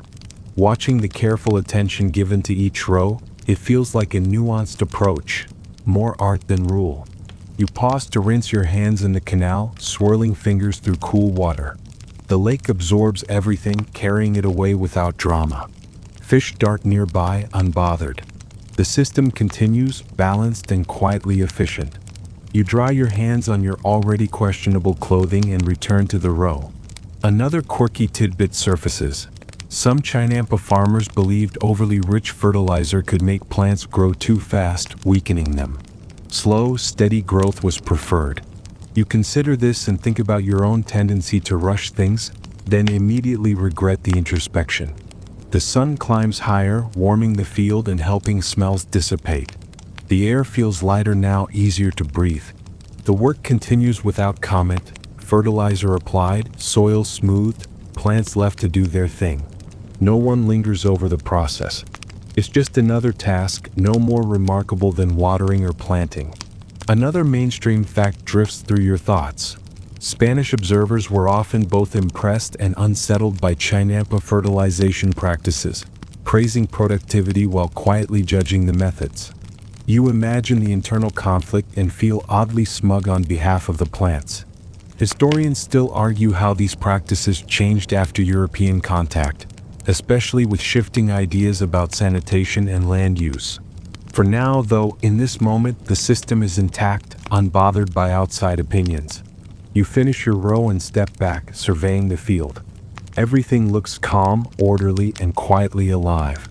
The fertilizer has disappeared into the soil, leaving no trace except healthier plants to come. You take a deep breath, carefully, and feel a sense of completion. As you rinse your hands one final time, you glance at the canal, at the Chinampa stretching out under the sun. Nothing is wasted here. Everything returns, transformed, useful again. It's not glamorous, but it works. And as you step away, you decide this is one ancient practice you'll happily respect from a comfortable historical distance, preferably upwind. You move toward a Chinampa where the work pauses not because it's finished, but because the timing matters. Here people wait, not idly but attentively. Someone glances at the sky, another at the water, another at a bundle of knotted cords tucked into a pouch. This is where planting meets the calendar, and the calendar meets the gods, all without much fuss. You're shown a painted page from a codex, its symbols bright even in the sun. Days are marked not by numbers but by signs, animals, forces, movements. Each carries meaning. Some days favor planting. Others are better for harvesting, resting, or simply watching. A mainstream historical fact settles gently. The Aztecs used multiple calendars, including a 260-day ritual calendar that influenced agricultural timing and ceremonial life. Crops, like people, had auspicious days. You don't fully understand the system, and no one expects you to. Instead, you're told quietly that today is a good day for what's already been done. That's enough. The Chinampa doesn't argue. The soil seems content. You nod, relieved that the calendar approves of your earlier efforts. A quirky tidbit drifts into the conversation. Some farmers believed planting on the wrong day could make crops grow crooked, bitter, or stubborn. Whether this was symbolic or observational is unclear. Historians still argue whether calendar-based planting had measurable agricultural benefits or primarily served to synchronize labor and belief. Standing here, watching everyone move in calm agreement, it feels like shared timing alone is a powerful tool. You notice small offerings placed at the Chinampa's edge. Flowers, a bit of food, a sprinkle of water. Nothing dramatic. No speeches. Just acknowledgement. The gestures feel less like worship and more like courtesy, a polite nod to the forces that make this work possible. You find yourself lowering your voice instinctively, as if the morning itself is listening. The sun shifts, casting new shadows.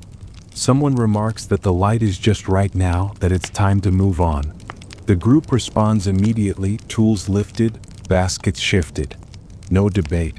The calendar has spoken apparently, and everyone agrees. You follow along, appreciating decisions that don't require meetings. Another mainstream fact anchors itself.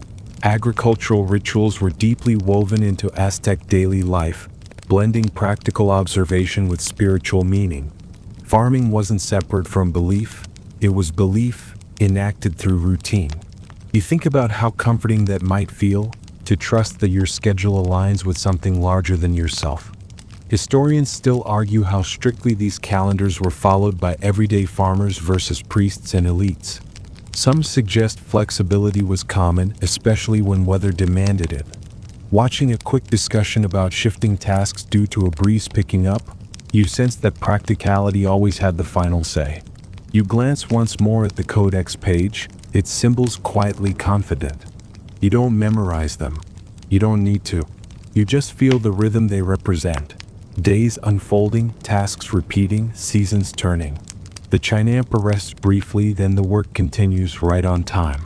You move toward a patch of Chinampa devoted to herbs and companion plants, a quieter zone where subtlety matters more than sheer labor. Leaves glisten with morning dew, droplets clinging like tiny jewels. You bend closer, inhaling faint scents of basil-like herbs, soft mint, and something earthier you can't name. The work here isn't strenuous, but it requires attention, a gentle hand, and patience. You're shown how to thin seedlings carefully, leaving enough room for each plant to grow strong and avoid competition. A mainstream historical fact settles gently into place. Aztec farmers practiced companion planting, interspersing herbs and flowers with main crops to repel pests, enhance growth, and even improve flavor. Each placement is intentional, a quiet understanding of ecological balance. As you pinch away smaller, weaker sprouts, a quirky tidbit floats to your attention. Some herbs were believed to ward off spirits or attract helpful insects. The line between practical and magical is blurry here, and no one seems to mind. You hum quietly as you work, pretending you're an expert on the spiritual chemistry of plants. You notice the microclimate created by these companion plantings. Taller crops shield delicate herbs from harsh sun, while water from nearby canals maintains humidity. Historians still argue how much of this was carefully observed practice versus tradition passed down through generations. You watch and understand that observation, memory, and routine all blend seamlessly here. Someone hands you a small bundle of flowers and instructs you to plant them among the crops. The blooms are bright, their colors contrasting with the deep greens of surrounding foliage. You press them gently into the soil, imagining pollinators arriving soon to inspect your work. A dragonfly pauses briefly overhead, wings catching the sunlight before darting off again. You whisper a silent thank you to the ecosystem. Another mainstream fact anchors itself calmly.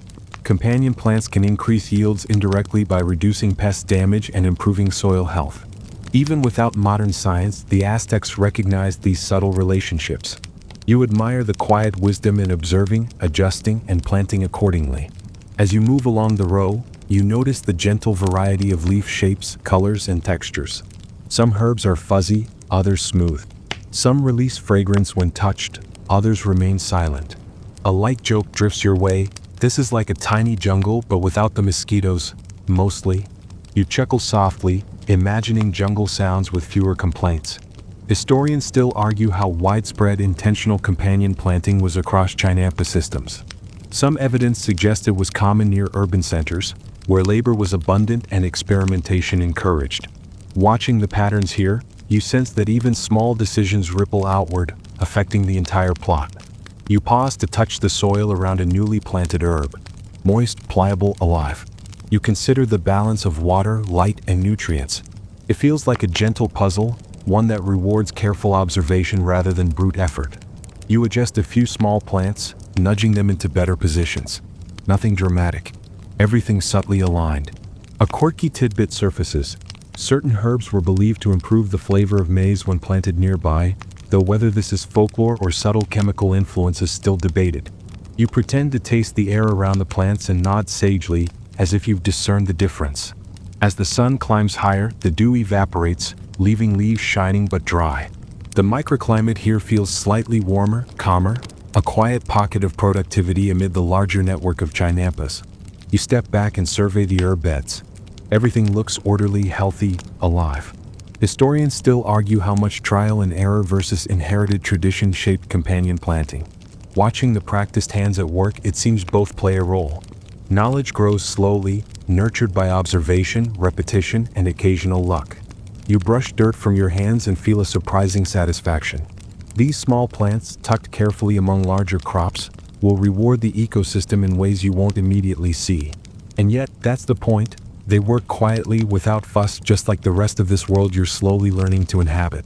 You wander toward a section of Chinampa where flowers and medicinal plants cluster, a subtle patch woven in among the more robust maize and squash. The scent is distinct now, slightly sweet, slightly pungent, a soft perfume that makes you pause and inhale slowly. Dew lingers on petals, catching sunlight in tiny prisms. The area feels deliberate, almost ceremonial, even if no one declares it so. A small basket is placed in your hands, filled with tiny bulbs and seedlings. You kneel, gently pressing each into the soil, careful not to damage roots or leaves. A mainstream historical fact settles into your awareness. The Aztecs grew a variety of medicinal plants on Chinampas, including herbs for treating fevers, digestive complaints, and minor wounds. These gardens serve both nutritional and health purposes, blending practicality with holistic care. You notice that spacing and sunlight are carefully considered. Taller plants shield more delicate herbs from the heat, while shorter flowers sit in the open. Shadows shift slowly as the sun moves, affecting microclimates within each mini-garden. Historians still argue how much scientific observation versus traditional knowledge guided these arrangements, but the results speak for themselves. Plants thrive in harmony. A quirky tidbit drifts through your attention. Some flowers were thought to encourage pollination for neighboring crops or even influence flavor. You try not to chuckle, imagining a carrot tasting slightly sweeter because a marigold was nearby. Still, the logic makes sense in an intuitive, pre-modern kind of way. You pinch off wilted leaves gently, letting them fall into the soil to decompose. It's slow work, meditative, rewarding in its own subtle rhythm. A dragonfly schemes nearby water, wings sparkling. Its movement seems synced with your hand motions, though of course it isn't. It's just another layer of calm observation. You hum softly to match the cadence. Another mainstream fact drifts in. Chinampa systems allowed for continuous cultivation, with harvests and plantings happening year-round. This constant activity supported urban populations and provided medicinal resources without interrupting food production. You consider the logistics, impressed by the careful orchestration hidden behind seemingly simple rows of plants. Someone hands you a bundle of small flowers to transplant. You tuck each into the soil, straightening stems as best you can. A light joke drifts past. They'll probably judge your planting skills when the bees arrive. You grin quietly, imagining insects offering silent critique of your work. Historians still argue how formally medicinal plant cultivation was integrated with daily Chinampa labor. Some suggest specialized gardeners handled this, while others believe every household contributed. Watching practiced hands move among the plants, it's clear that attention to detail was widespread, if subtle. The sun climbs higher, warm but not oppressive. Dew has mostly evaporated, leaving leaves and petals bright and glistening. You step back to survey your patch. Everything looks orderly, healthy, almost glowing in the gentle sunlight. The subtle colors of flowers and herbs complement the rich greens of surrounding crops, weaving a quiet visual tapestry. A quirky tidbit surfaces. Certain flowers were planted for ceremonial purposes and seasonal festivals, yet they also had practical benefits like attracting beneficial insects or improving soil. One plant, in particular, releases a scent only noticed at certain times of day, early morning just like now. You inhale, imagining future pollinators taking advantage of this subtle timing. You brush your hands, feeling a faint earthy residue, and let your gaze wander over the entire Chinampa network. Paths, canals, plants, and water all flow together. It's functional and beautiful, practical and delicate. And somewhere in that balance, you find a sense of rhythm, a slow pulse that doesn't demand attention but rewards it in calm reassurance. Historians still argue the exact rituals and intentions behind medicinal plant cultivation, but standing here, hands in soil and sun on your back, it's easy to see why these gardens thrived. Care, attention, and small, consistent gestures of stewardship. You step away from the bed, hands scented faintly with herbs, feeling quietly accomplished. Nothing is dramatic. Nothing demands applause. And yet, the work has meaning, soft, layered, enduring. You continue along the canal, where Chinampas begin to vary in width and height, a subtle shift that hints at years of experimentation and adaptation. Some plots are slightly raised, others flush with the water. You kneel briefly to touch the soil at the edge of a narrow bed. It's soft, damp, and pliable under your fingers, a contrast to the firmer, sun-dried topsoil of wider plots. There's a quiet intelligence in the variations, tiny adjustments made over generations to optimize drainage, sun exposure, and root growth. A mainstream historical fact settles comfortably into your awareness. Chinampas were ingeniously engineered to maximize agricultural output on a limited area, often only a few meters wide but long and carefully spaced. This allowed urban populations to thrive without exhausting the surrounding lake ecosystem. You step back to appreciate the patterns, rows, canals, plots, organized yet organic, a balance of human design and natural flow. You notice small fish darting near the canal edges. They avoid your feet, weaving between submerged plant stems. Some are tiny, silver flashes, while others are darker, gliding smoothly beneath lily pads. A quirky tidbit drifts your way. Fish were sometimes encouraged in canals to control pests, their presence reducing insect larvae and helping maintain soil health. It's a subtle, low-effort form of pest management that blends with the environment rather than fighting it. Historians still argue how systematically aquatic life was managed. Some suggest it was intentional and deliberate, while others argue the ecosystem naturally balanced itself. Watching the interplay of water, plants, and fish, it feels like a mixture of both. Careful observation enhanced natural tendencies. You kneel beside a plot where maize, beans, and squash grow intermingled, noticing the spacing once again. Each plant has room to thrive, yet together they form a supportive community. Stalks brace beans, leaves shade delicate soil, roots intertwine below.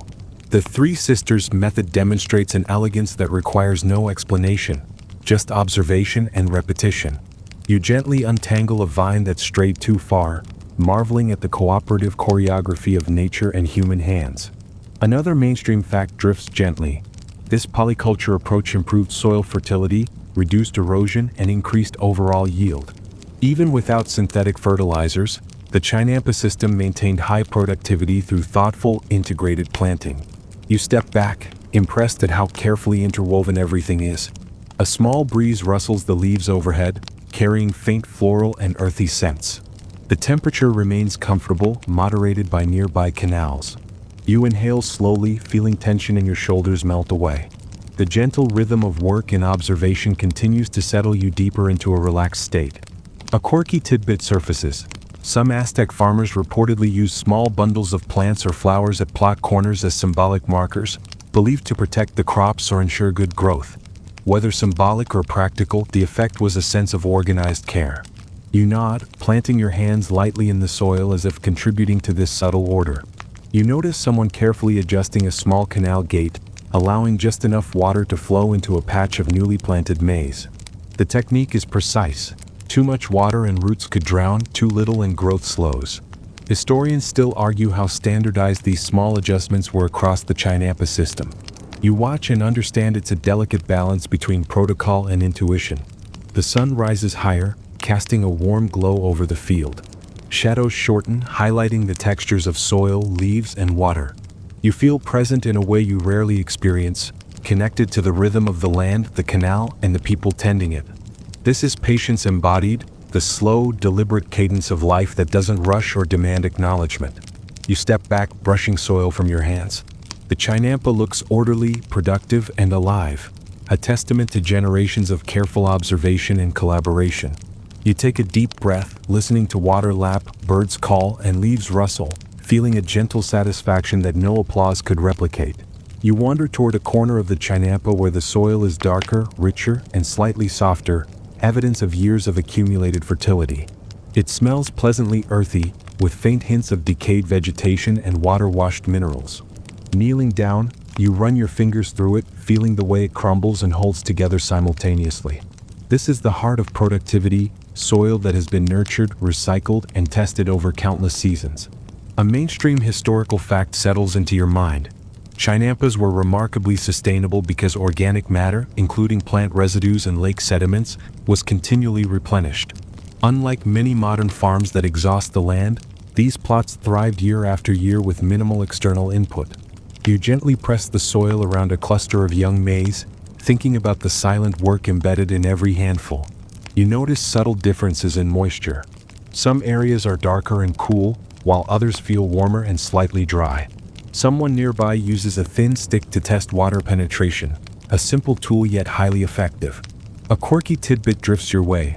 Early observers reported that Aztec farmers could read soil moisture by touch and even sound, tapping and feeling for subtle resistance. You try it yourself, tapping lightly, and swear you hear the soil sigh approvingly. Historians still argue whether formalized measurement techniques existed or whether farmers relied entirely on intuition. From what you're seeing, it seems that centuries of observation function as their own highly effective method. You feel reassured by the combination of practical knowledge and subtle artistry at work. As you begin planting a small row of beans, you notice the spacing carefully maintained. Each seed has room to grow without crowding, yet the plants are close enough to support each other. Stems twist gently as they climb neighboring maize stalks. The precision is calming. No rushed lines, no chaos, just order established by hands that know exactly what they're doing. Another mainstream fact: intercropping maize with beans and squash, the three sisters, enhances soil fertility and plant health. Beans fix nitrogen in the soil, maize provides vertical support, and squash shades the ground to retain moisture. It's an elegant system, low effort and highly effective. You glance at your hands, thinking about how such simple principles can sustain an entire population. A soft breeze moves through the area, rustling leaves and carrying faint floral scents. Birds call intermittently, punctuating the gentle lap of water along canal edges. You pause for a moment, taking it all in. It's a soundscape that doesn't demand attention but rewards it with a subtle sense of grounding. A quirky tidbit surfaces. Some farmers marked plots with small bundles of twigs or stones to indicate different varieties of crops. These markers helped manage planting schedules, harvest times, and even ceremonial considerations. You trace a small line of twigs, marveling at their practicality disguised as simplicity. Historians still argue how much ceremonial influence dictated planting layouts versus purely practical concerns. Some evidence suggests both played a role, with symbolic gestures often doubling as functional markers. You nod quietly, noticing how the two intertwine seamlessly here. You continue planting, moving slowly and deliberately, occasionally brushing dirt off leaves or adjusting seedlings. The rhythm of hands in soil, seeds tucked carefully, and water lapping nearby creates a meditative cadence. Each movement feels intentional, reinforcing the sense of connection to the land and the larger ecosystem. As the morning grows brighter, the sun casts sharper shadows across the Chinampa. You take a moment to stand and look around. The soil, plants, water, and hands working together form a coherent, living system. You realize that this quiet harmony, cultivated over generations, is a kind of wisdom that doesn't need to be announced, just practiced. You straighten, brushing soil from your hands and knees, feeling quietly accomplished. The Chinampa looks alive, orderly, and productive. Your attention drifts to the distant city, knowing the work here feeds countless lives, though you'll never meet most of those people. It's enough to simply participate, to leave the soil slightly better than you found it. You follow a narrow path between two Chinampa plots, water lapping gently along the edges, carrying the soft scent of damp soil and growing plants. The movement of the canal mirrors your own slow steps, a gentle rhythm that feels almost like a heartbeat. You pause to watch ripples spread from a dropped leaf, and for a moment time seems less rigid, more like a soft pulse flowing around you. A mainstream historical fact settles quietly. Canals weren't just for irrigation and transportation. They played a crucial role in nutrient cycling.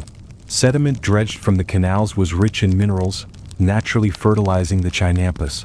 You run a hand along the water's edge, imagining centuries of careful maintenance that keeps these canals functional, alive, and sustaining everything around them. You notice a small frog perched on a floating plant, observing your movements with apparent indifference. A quirky tidbit drifts your way. Some Chinampa farmers believed frogs were a sign of healthy water and soil, their presence an informal indicator of ecosystem balance. You chuckle softly, thinking of how different your garden might feel with a small, silent advisor watching over it. Historians still argue how intentional wildlife management was versus natural coexistence. Were frogs deliberately encouraged, or were they simply tolerated? From what you see, it feels like a balance. coexistence guided by subtle human adjustments rather than strict control. You kneel to examine a patch of soil near the canal, noticing the delicate interplay of moisture, sediment, and root structure. The soil is dark, spongy, and filled with tiny organisms that you can't see but can almost feel working tirelessly beneath the surface. Another mainstream fact: Chinampa soils support diverse microbial life that naturally enriches the soil, reducing the need for external fertilizers. You run your fingers through it, marveling at how much life exists below your touch. As you move along the canal, you see a small network of wooden stakes and woven mats, designed to guide seedlings and young plants. The organization is subtle yet effective. A quirky tidbit surfaces. Some Aztec farmers used small, symbolic markers, tiny bundles of reeds or tied knots, to indicate which seedlings belonged to which household or which planting schedule they followed. It's an elegant system of communication that blends practicality and ritual. Historians still argue how widespread such symbolic markers were across Chinampa networks. Some evidence suggests they were common in urban plots, while rural areas relied more on observation and memory. Standing here, you see both methods at play, a mix of visual cues, intuition, and communal knowledge. The sun rises higher, casting dappled light through the leaves of surrounding plants. Insects hum softly, barely noticeable, and the water glimmers, reflecting both sky and vegetation. You notice a faint breeze carrying the scent of distant flowers and freshly turned soil. The combination of warmth, moisture, and gentle motion is hypnotically calming. You pause to adjust the roots of a small herb, tucking them carefully into the soil. There's a meditative quality to the work, deliberate, tactile, and rhythmic. The quiet sounds of water, wind, and birds provide a natural soundtrack, almost like an ambient meditation track. You smile quietly, aware that the environment itself encourages mindfulness. A light joke drifts from a nearby worker about how the canal seems to know when you're clumsy, teasing as a dragonfly hovers nearby. You laugh softly to yourself, stepping more lightly along the edge. The Chinampa feels alive, observant, forgiving, and persistent all at once. Another mainstream fact drifts in. Canals also served as microhabitats for fish and aquatic plants, creating additional food sources and natural pest control. This multifunctionality made Chinampas remarkably self-sustaining, a testament to ingenuity and ecological insight. You take a deep breath, feeling the layers of life and care around you. As you finish the stretch of canal, the rhythm of water, work, and observation continues uninterrupted. The Chinampa hums quietly, productive, alive, and enduring. You feel a subtle, satisfying connection, not to a single crop, plot, or person, but to the entire integrated system thriving here. You wander toward a section of Chinampa where maize stalks dominate, tall and upright, leaves rustling gently in the morning breeze. The plants sway slightly, creating a soft whisper that blends with the canal's gentle lap. You step carefully between rows, mindful of the shallow roots beneath your feet, and marvel at how the stalks seem both delicate and strong, bending yet unbroken. A mainstream historical fact settles in as you move along. Maize was a staple crop for the Aztecs, providing the majority of calories in daily diets. Its cultivation shaped agricultural cycles, labor allocation, and even ceremonial practices. You gently brush a leaf aside, feeling its smooth surface, imagining the countless hands that have tended similar stalks over generations. A quirky tidbit surfaces. Some farmers believe the direction in which a maize stalk leaned could indicate soil fertility or predict local rainfall. You glance at the nearest stalks, trying not to overthink whether they are subtly giving you advice. Historians still argue whether these observations were symbolic, practical, or both, likely a blend. You pause to examine the tassels at the top of the plants, noticing pollen grains shimmering faintly in the sunlight. Pollination happens mostly by wind, but workers sometimes encouraged it by gently shaking tassels or brushing pollen onto silks. Another mainstream fact: effective maize pollination was crucial for full, robust ears, and farmers actively monitored this stage to ensure high yields. You mimic the gentle brushing, careful not to damage the delicate structures. The canal hums softly nearby, water reflecting sunlight in dancing patterns across the soil. Fish dart briefly, disturbing small ripples. A quirky tidbit drifts into your awareness. Some farmers used floating plants in canals to shade young maize and reduce algae growth, simultaneously protecting water quality and controlling temperature. It's a subtle intervention, barely noticed yet highly effective. Historians still argue how much human intervention influenced maize growth versus environmental conditions. Some suggest precise planting schedules and companion crops were essential, while others argue natural microclimates played a larger role. Standing among these rows, it feels like both factors merge seamlessly, creating a productive balance. You kneel to check the soil around a stalk, feeling for firmness and moisture. The roots are healthy, the soil dark and pliable. Another mainstream fact: maintaining soil contact with roots and ensuring adequate moisture prevented nutrient stress and supported strong growth. You feel a subtle sense of responsibility. Your presence, though temporary, interacts with centuries of cultivation knowledge. A small bird hops across the canal edge, eyeing your movement curiously. A light joke drifts from a nearby worker. Even the birds are quality control inspectors. You smile, noticing how wildlife and human labor coexist naturally here, each playing a quiet role in sustaining the system. As you move down the row, you spot young cobs forming. Their silky threads glow faintly in sunlight, delicate and promising. A quirky tidbit: farmers sometimes adjusted nearby plants or leaves to improve airflow around developing cobs, preventing disease and promoting even growth. You do this carefully, thinking about how small adjustments create significant results. The sun climbs higher, warming the air but moderated by water and gentle wind. Shadows shift slowly across the maize, tracing the outline of each leaf and stalk. You pause, noticing the calm coordination of plant growth, human labor, and environmental cues. It's a quiet orchestration, ongoing, self-reinforcing, and surprisingly relaxing. Historians still argue about exact yields of Chinampa maize and how much these systems could support in peak population years. Observing the lush, healthy stalks, it's easy to imagine why Tenochtitlan thrived. This combination of careful attention, environmental harmony, and subtle observation ensured food security in ways modern agriculture often struggles to replicate. You straighten, brushing soil from your hands, and look along the canal toward more distant plots. The rhythm of maize, water, and sun continues, steady and calm, a gentle testament to the enduring wisdom of Chinampa cultivation. You move toward a section where squash spreads low over the soil, leaves broad and shading the ground beneath them. The vines curl delicately around stakes and neighboring plants, sprawling in what seems like chaotic growth, yet there is an order to it. Kneeling, you brush your fingers along the leaves, noticing tiny droplets of dew clinging to their surfaces, sparkling faintly in the growing sunlight. A mainstream historical fact settles calmly. Squash, as part of the Three Sisters companion planting, plays a crucial role in preventing soil erosion and retaining moisture. Its sprawling leaves protect the soil while producing nutritious fruit, complementing the vertical growth of maize and the nitrogen-fixing beans nearby. You smile at how nature's choreography seems almost effortless, though it is clearly guided by generations of careful observation. A quirky tidbit drifts to your attention. Some farmers believe that the shape of a squash's leaves could indicate upcoming weather patterns, with drooping leaves signaling moisture or temperature changes. Historians still argue whether these beliefs were purely symbolic or based on actual observation, but watching the subtle dance of leaves in the breeze, it's hard to dismiss the possibility of a kernel of truth. You kneel to inspect a young squash, its pale green skin smooth and firm. A few small insects crawl along its surface harmlessly. Nearby, a worker hums, gently brushing pests onto a leaf away from the plant.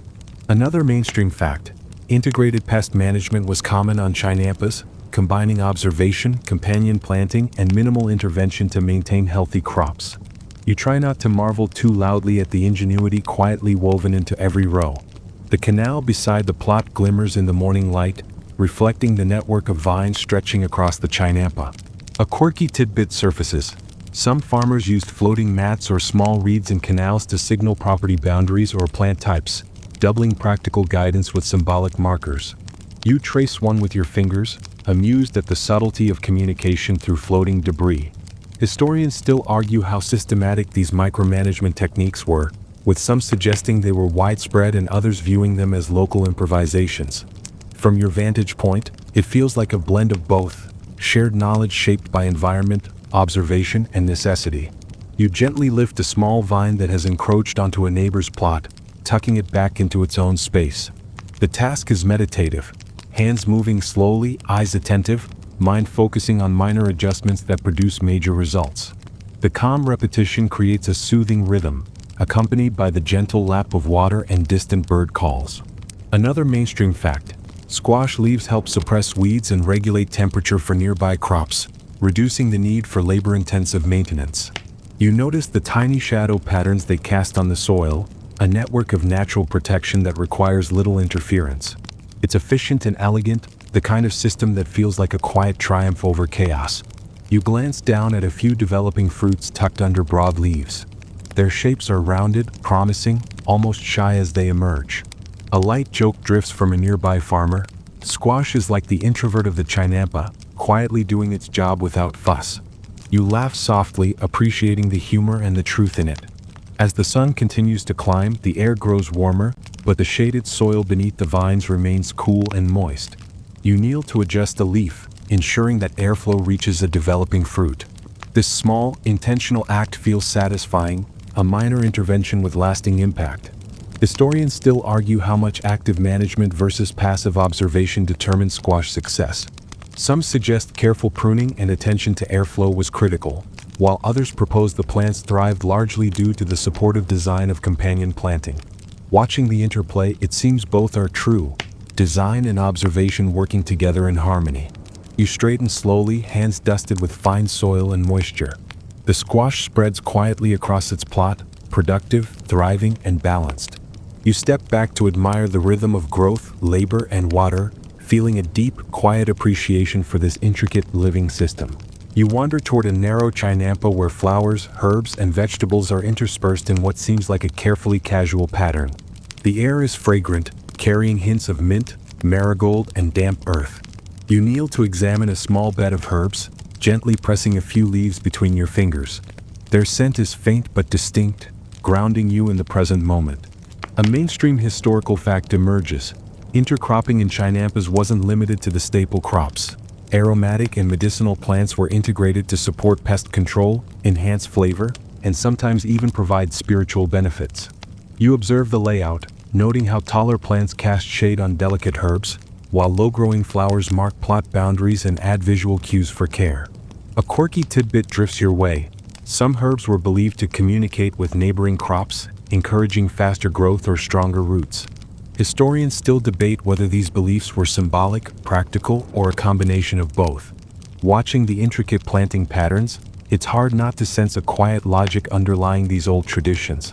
You begin harvesting a small bundle of basil, careful to leave enough leaves for regrowth.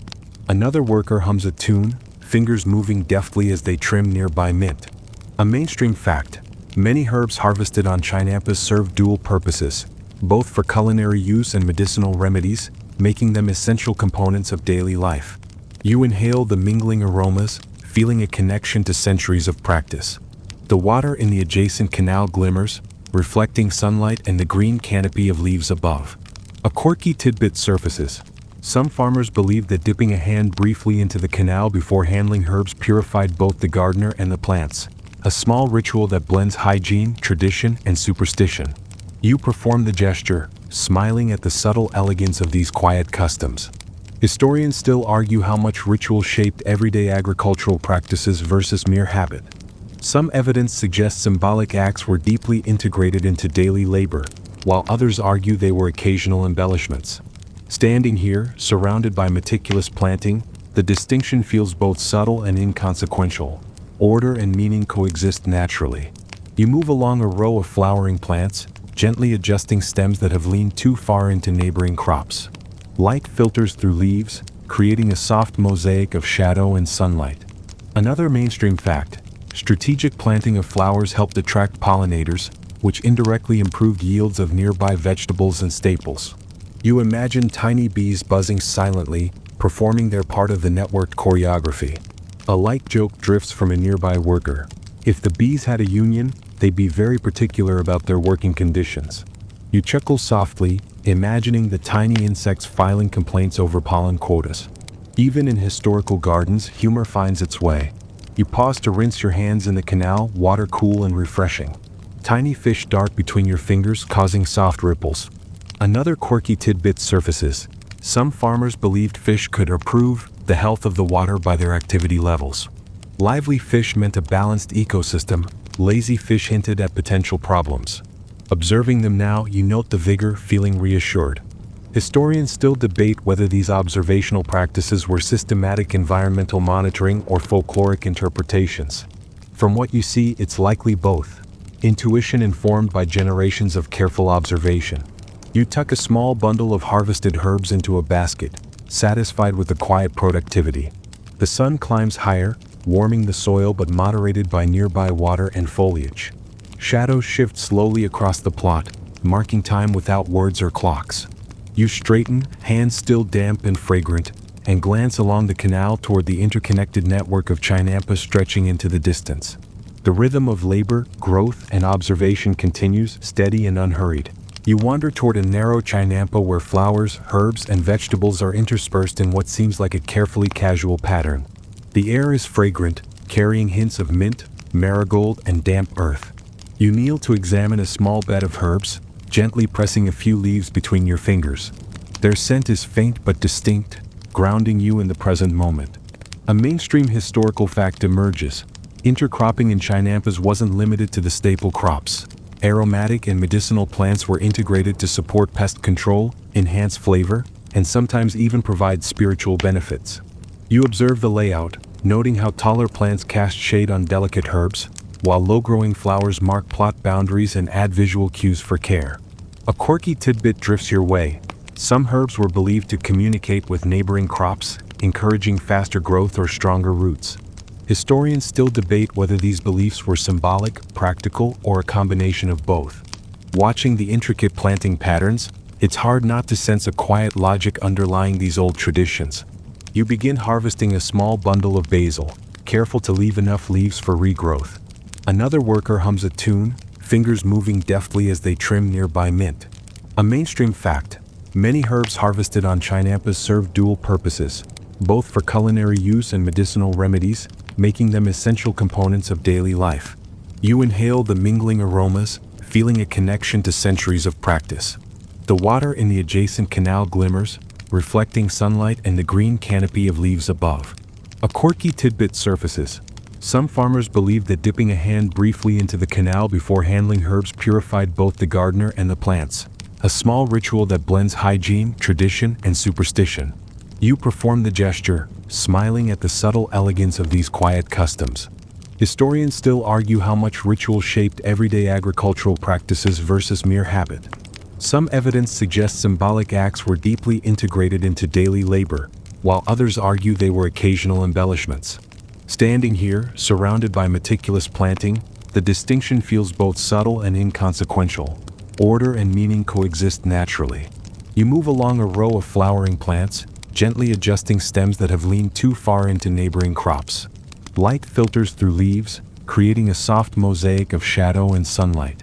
Another mainstream fact: strategic planting of flowers helped attract pollinators, which indirectly improved yields of nearby vegetables and staples. You imagine tiny bees buzzing silently, performing their part of the networked choreography. A light joke drifts from a nearby worker.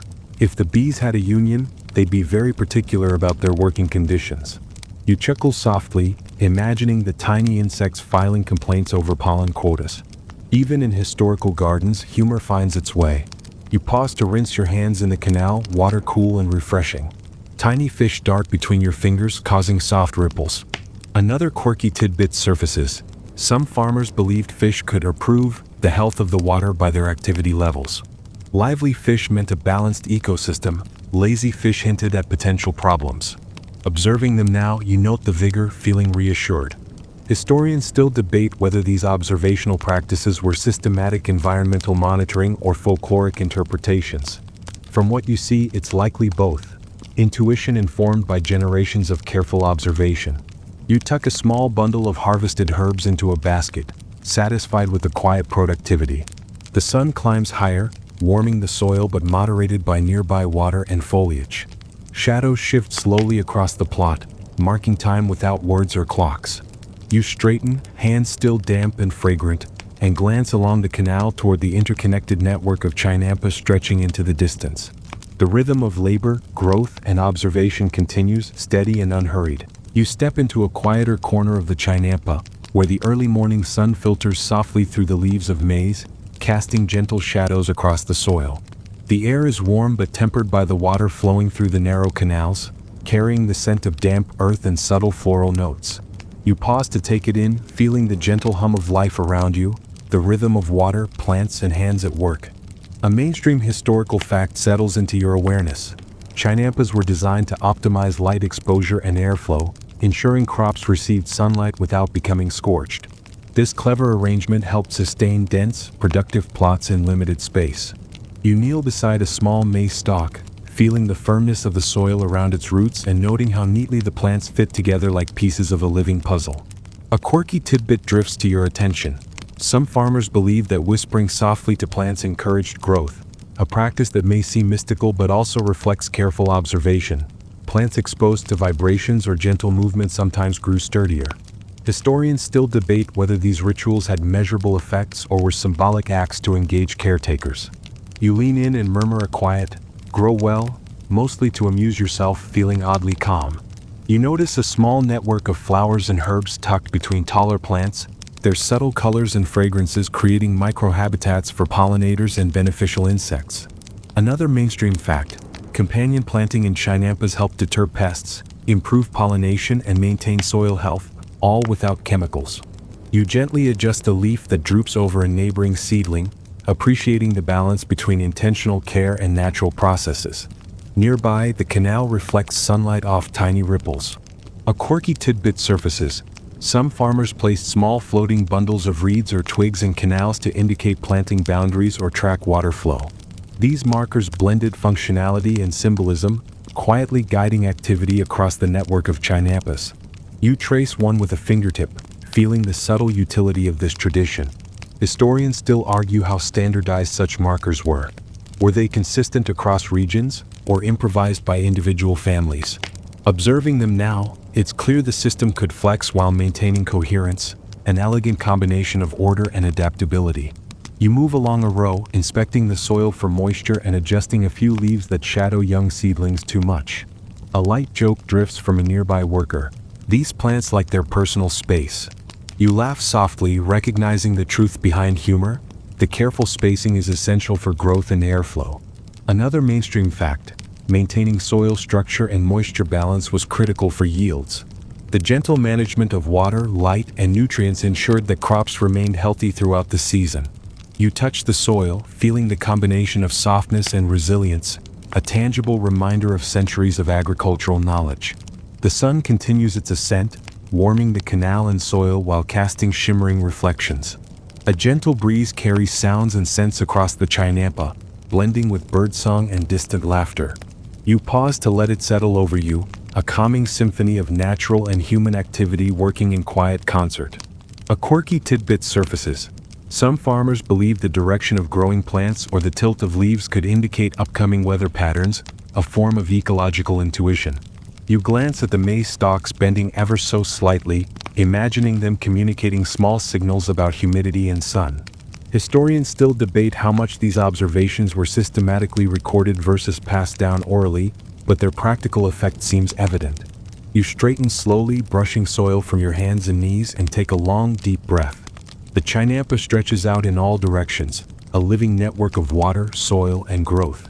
Everything moves in rhythm, cooperative and patient, rewarding observation, care, and gentle attention.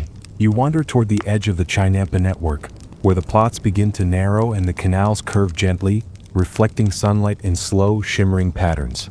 The air is warmer here, carrying a mingling of scents, earth, flowers, and the faint tang of canal water. You pause, taking in the subtle movement of leaves and the soft trickle of water, feeling the rhythm of life in these carefully crafted spaces. A mainstream historical fact drifts into your awareness. Chinampas were often surrounded by canals not only for irrigation but also for transportation. Lightweight canoes glided silently along these waterways, moving people, tools, and harvested crops efficiently without disturbing the soil. You imagine yourself gliding along the calm water, observing the orderly chaos of plants stretching into the distance. A quirky tidbit surfaces. Some farmers tied small floating bundles of herbs to canoes as markers or charms for safe passage and bountiful harvests. Historians still argue whether these practices were primarily symbolic or functional, but here they seem to add an almost whimsical touch to everyday labor. You smile quietly, imagining tiny bundles bobbing gently alongside your imagined canoe. You kneel to inspect a small bed of medicinal herbs tucked between maize and squash. Their leaves are vibrant, firm, and glistening with morning dew. Another mainstream fact: medicinal plants were deliberately cultivated alongside food crops to ensure ready access for remedies, combining practicality with holistic care. You tuck a few tender shoots carefully into a basket, appreciating the quiet efficiency of integrated planting. Nearby, a small dragonfly hovers above the water, wings catching sunlight in rapid flashes. A quirky tidbit drifts into your attention. Some farmers consider dragonflies symbols of healthy ecosystems, indicators that water quality and soil fertility were balanced.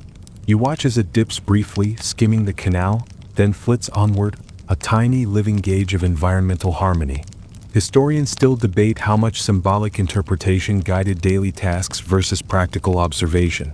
Standing here, it seems both coexist naturally, ritual and utility intertwine seamlessly. You gently adjust a leaf drooping over a seedling, mindful of airflow and sunlight, yet aware of the symbolic dance playing out among the flora. A light joke drifts from a nearby worker. Even the insects have their own work schedules. You chuckle softly, noting the understated humor woven into the routine of labor. It reminds you that patience, observation, and gentle engagement are valued as much as skill or speed.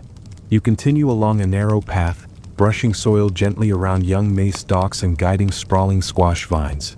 Another mainstream fact: the meticulous arrangement of plants maximized sunlight exposure, reduced disease risk, and enhanced yields, an elegant example of human ingenuity harmonizing with natural systems.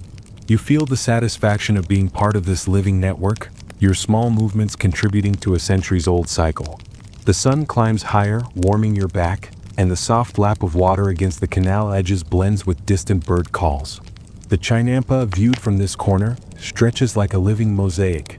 Water, soil, and greenery intertwined, functional yet beautiful, deliberate yet effortless.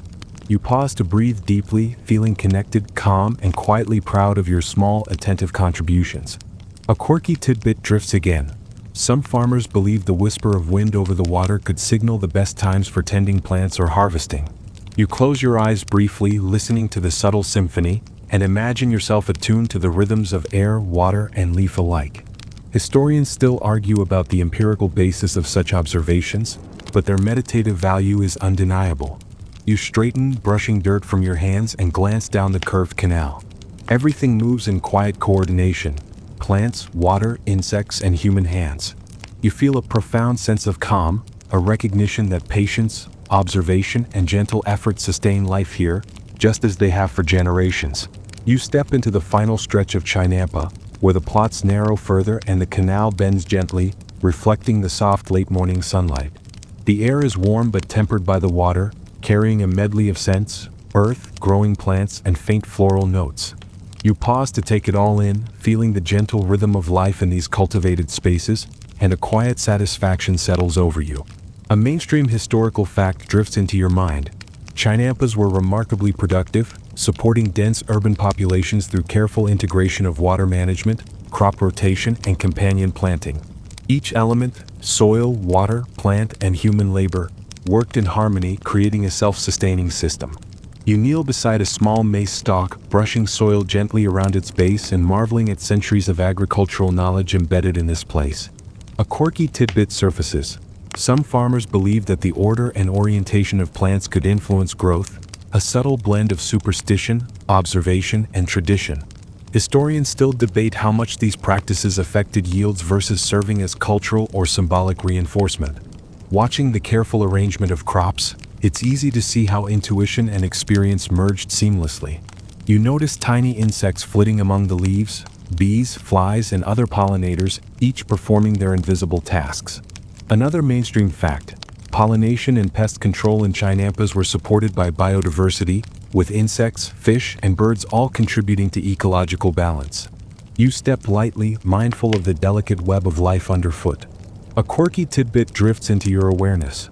Small bundles of flowers were sometimes planted in strategic corners as both pollinator attractants and ceremonial offerings, blending practical benefit with spiritual acknowledgement.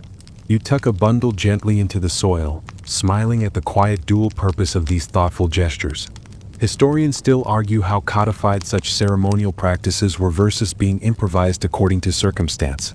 From your perspective, the distinction hardly matters. The combination of observation, ritual, and care is what sustains the Chinampa. You adjust a few leaves, guide a vine back into line, and feel the gentle cadence of work unfolding naturally around you. The sun climbs higher, casting warm light over the plots and canal, illuminating leaves, stems, and glistening water. A light joke drifts from a nearby worker. Even the canal knows when it's time to nap. You chuckle softly, taking comfort in the shared humor and the slow, meditative rhythm of labor. Another mainstream fact: careful management of water flow prevented soil erosion, balanced moisture, and supported year-round cultivation. You step back, observing the smooth gradient of the land, the flow of the canal, and the thriving plants, a living testament to the ingenuity and patience of generations. You pause, running your fingers lightly through the soil, noticing its texture, warmth, and life. The network of plants, water, insects, and human hands is vast yet interconnected, delicate yet resilient. A quirky tidbit surfaces. Farmers sometimes whispered to seedlings or tapped leaves to encourage growth, blending attentiveness with ritualized care. You murmur softly, smiling at the simplicity and intimacy of the gesture. As you stand, brushing dirt from your hands and knees, you survey the entire Chinampa. Rows of maize, beans, squash, herbs, and flowers stretch across the water, orderly yet organic, thriving under the rhythm of patient care. The canal hums softly, fish dark beneath the surface, and birds call intermittently, all synchronized in subtle harmony. Historians still debate the precise yields and efficiency of Chinampas, yet the evidence of their enduring success is undeniable. You feel a quiet connection to the legacy of those who cultivated this land, a gentle respect for their rhythm and observation. Every step, every touch, and every breath here seems guided by centuries of knowledge, repeated, refined, and passed down. You straighten fully, letting the calm and warmth of the morning settle over you. The Chinampa stretches endlessly, a living mosaic of soil, water, and growth. You feel a deep satisfaction, a sense of being part of something quietly enduring, a system where patience and attention cultivate life as much as soil and water do. The day continues, gentle and ordered, leaving you ready to step away yet carrying the rhythm with you. You step back from the Chinampa, hands still lightly dusted with soil and the faint scent of herbs lingering. The sun is higher now, warming your back, but the gentle hum of water through the canals and the whisper of leaves in the breeze create a soft, comforting soundtrack. You breathe deeply, feeling a slow, steady pulse in the air, in the plants, in yourself. A shared rhythm that doesn't demand attention but encourages relaxation. Everything around you seems to exhale, as if the network of canals, crops, and wildlife is settling into a quiet meditation. You notice the gentle sway of maize stalks, the curling vines of squash, and the vibrant leaves of herbs, each element moving without haste, each fulfilling its role with quiet patience. You realize that this harmony doesn't rely on perfection, only gentle attentiveness and small, thoughtful acts repeated over time. The water reflects sunlight in shifting patterns, catching tiny ripples from fish darting beneath the surface. Birds call softly in the distance, their songs interwoven with the subtle splash of a breeze against the leaves. Even the smallest details, the tilt of a leaf, the curve of a vine, the delicate blossoms of a herb, feel deliberate, yet effortless, coaxing a sense of calm deep into your awareness. As you slowly step away from the plots, you carry the rhythm of the Chinampa with you. Patience, observation, care, and a quiet joy in simple, repeated acts. Your hands may no longer touch the soil, but the essence of this space remains with you, a soothing presence in the mind's eye. Allow your thoughts to drift like the gentle canals, letting tension slip away with the soft, continuous flow of life. Now dim the lights, maybe turn on a fan for that soft background hum, and let yourself ease fully into the calm, knowing that the slow, deliberate rhythm of the Chinampa will accompany you into restful sleep.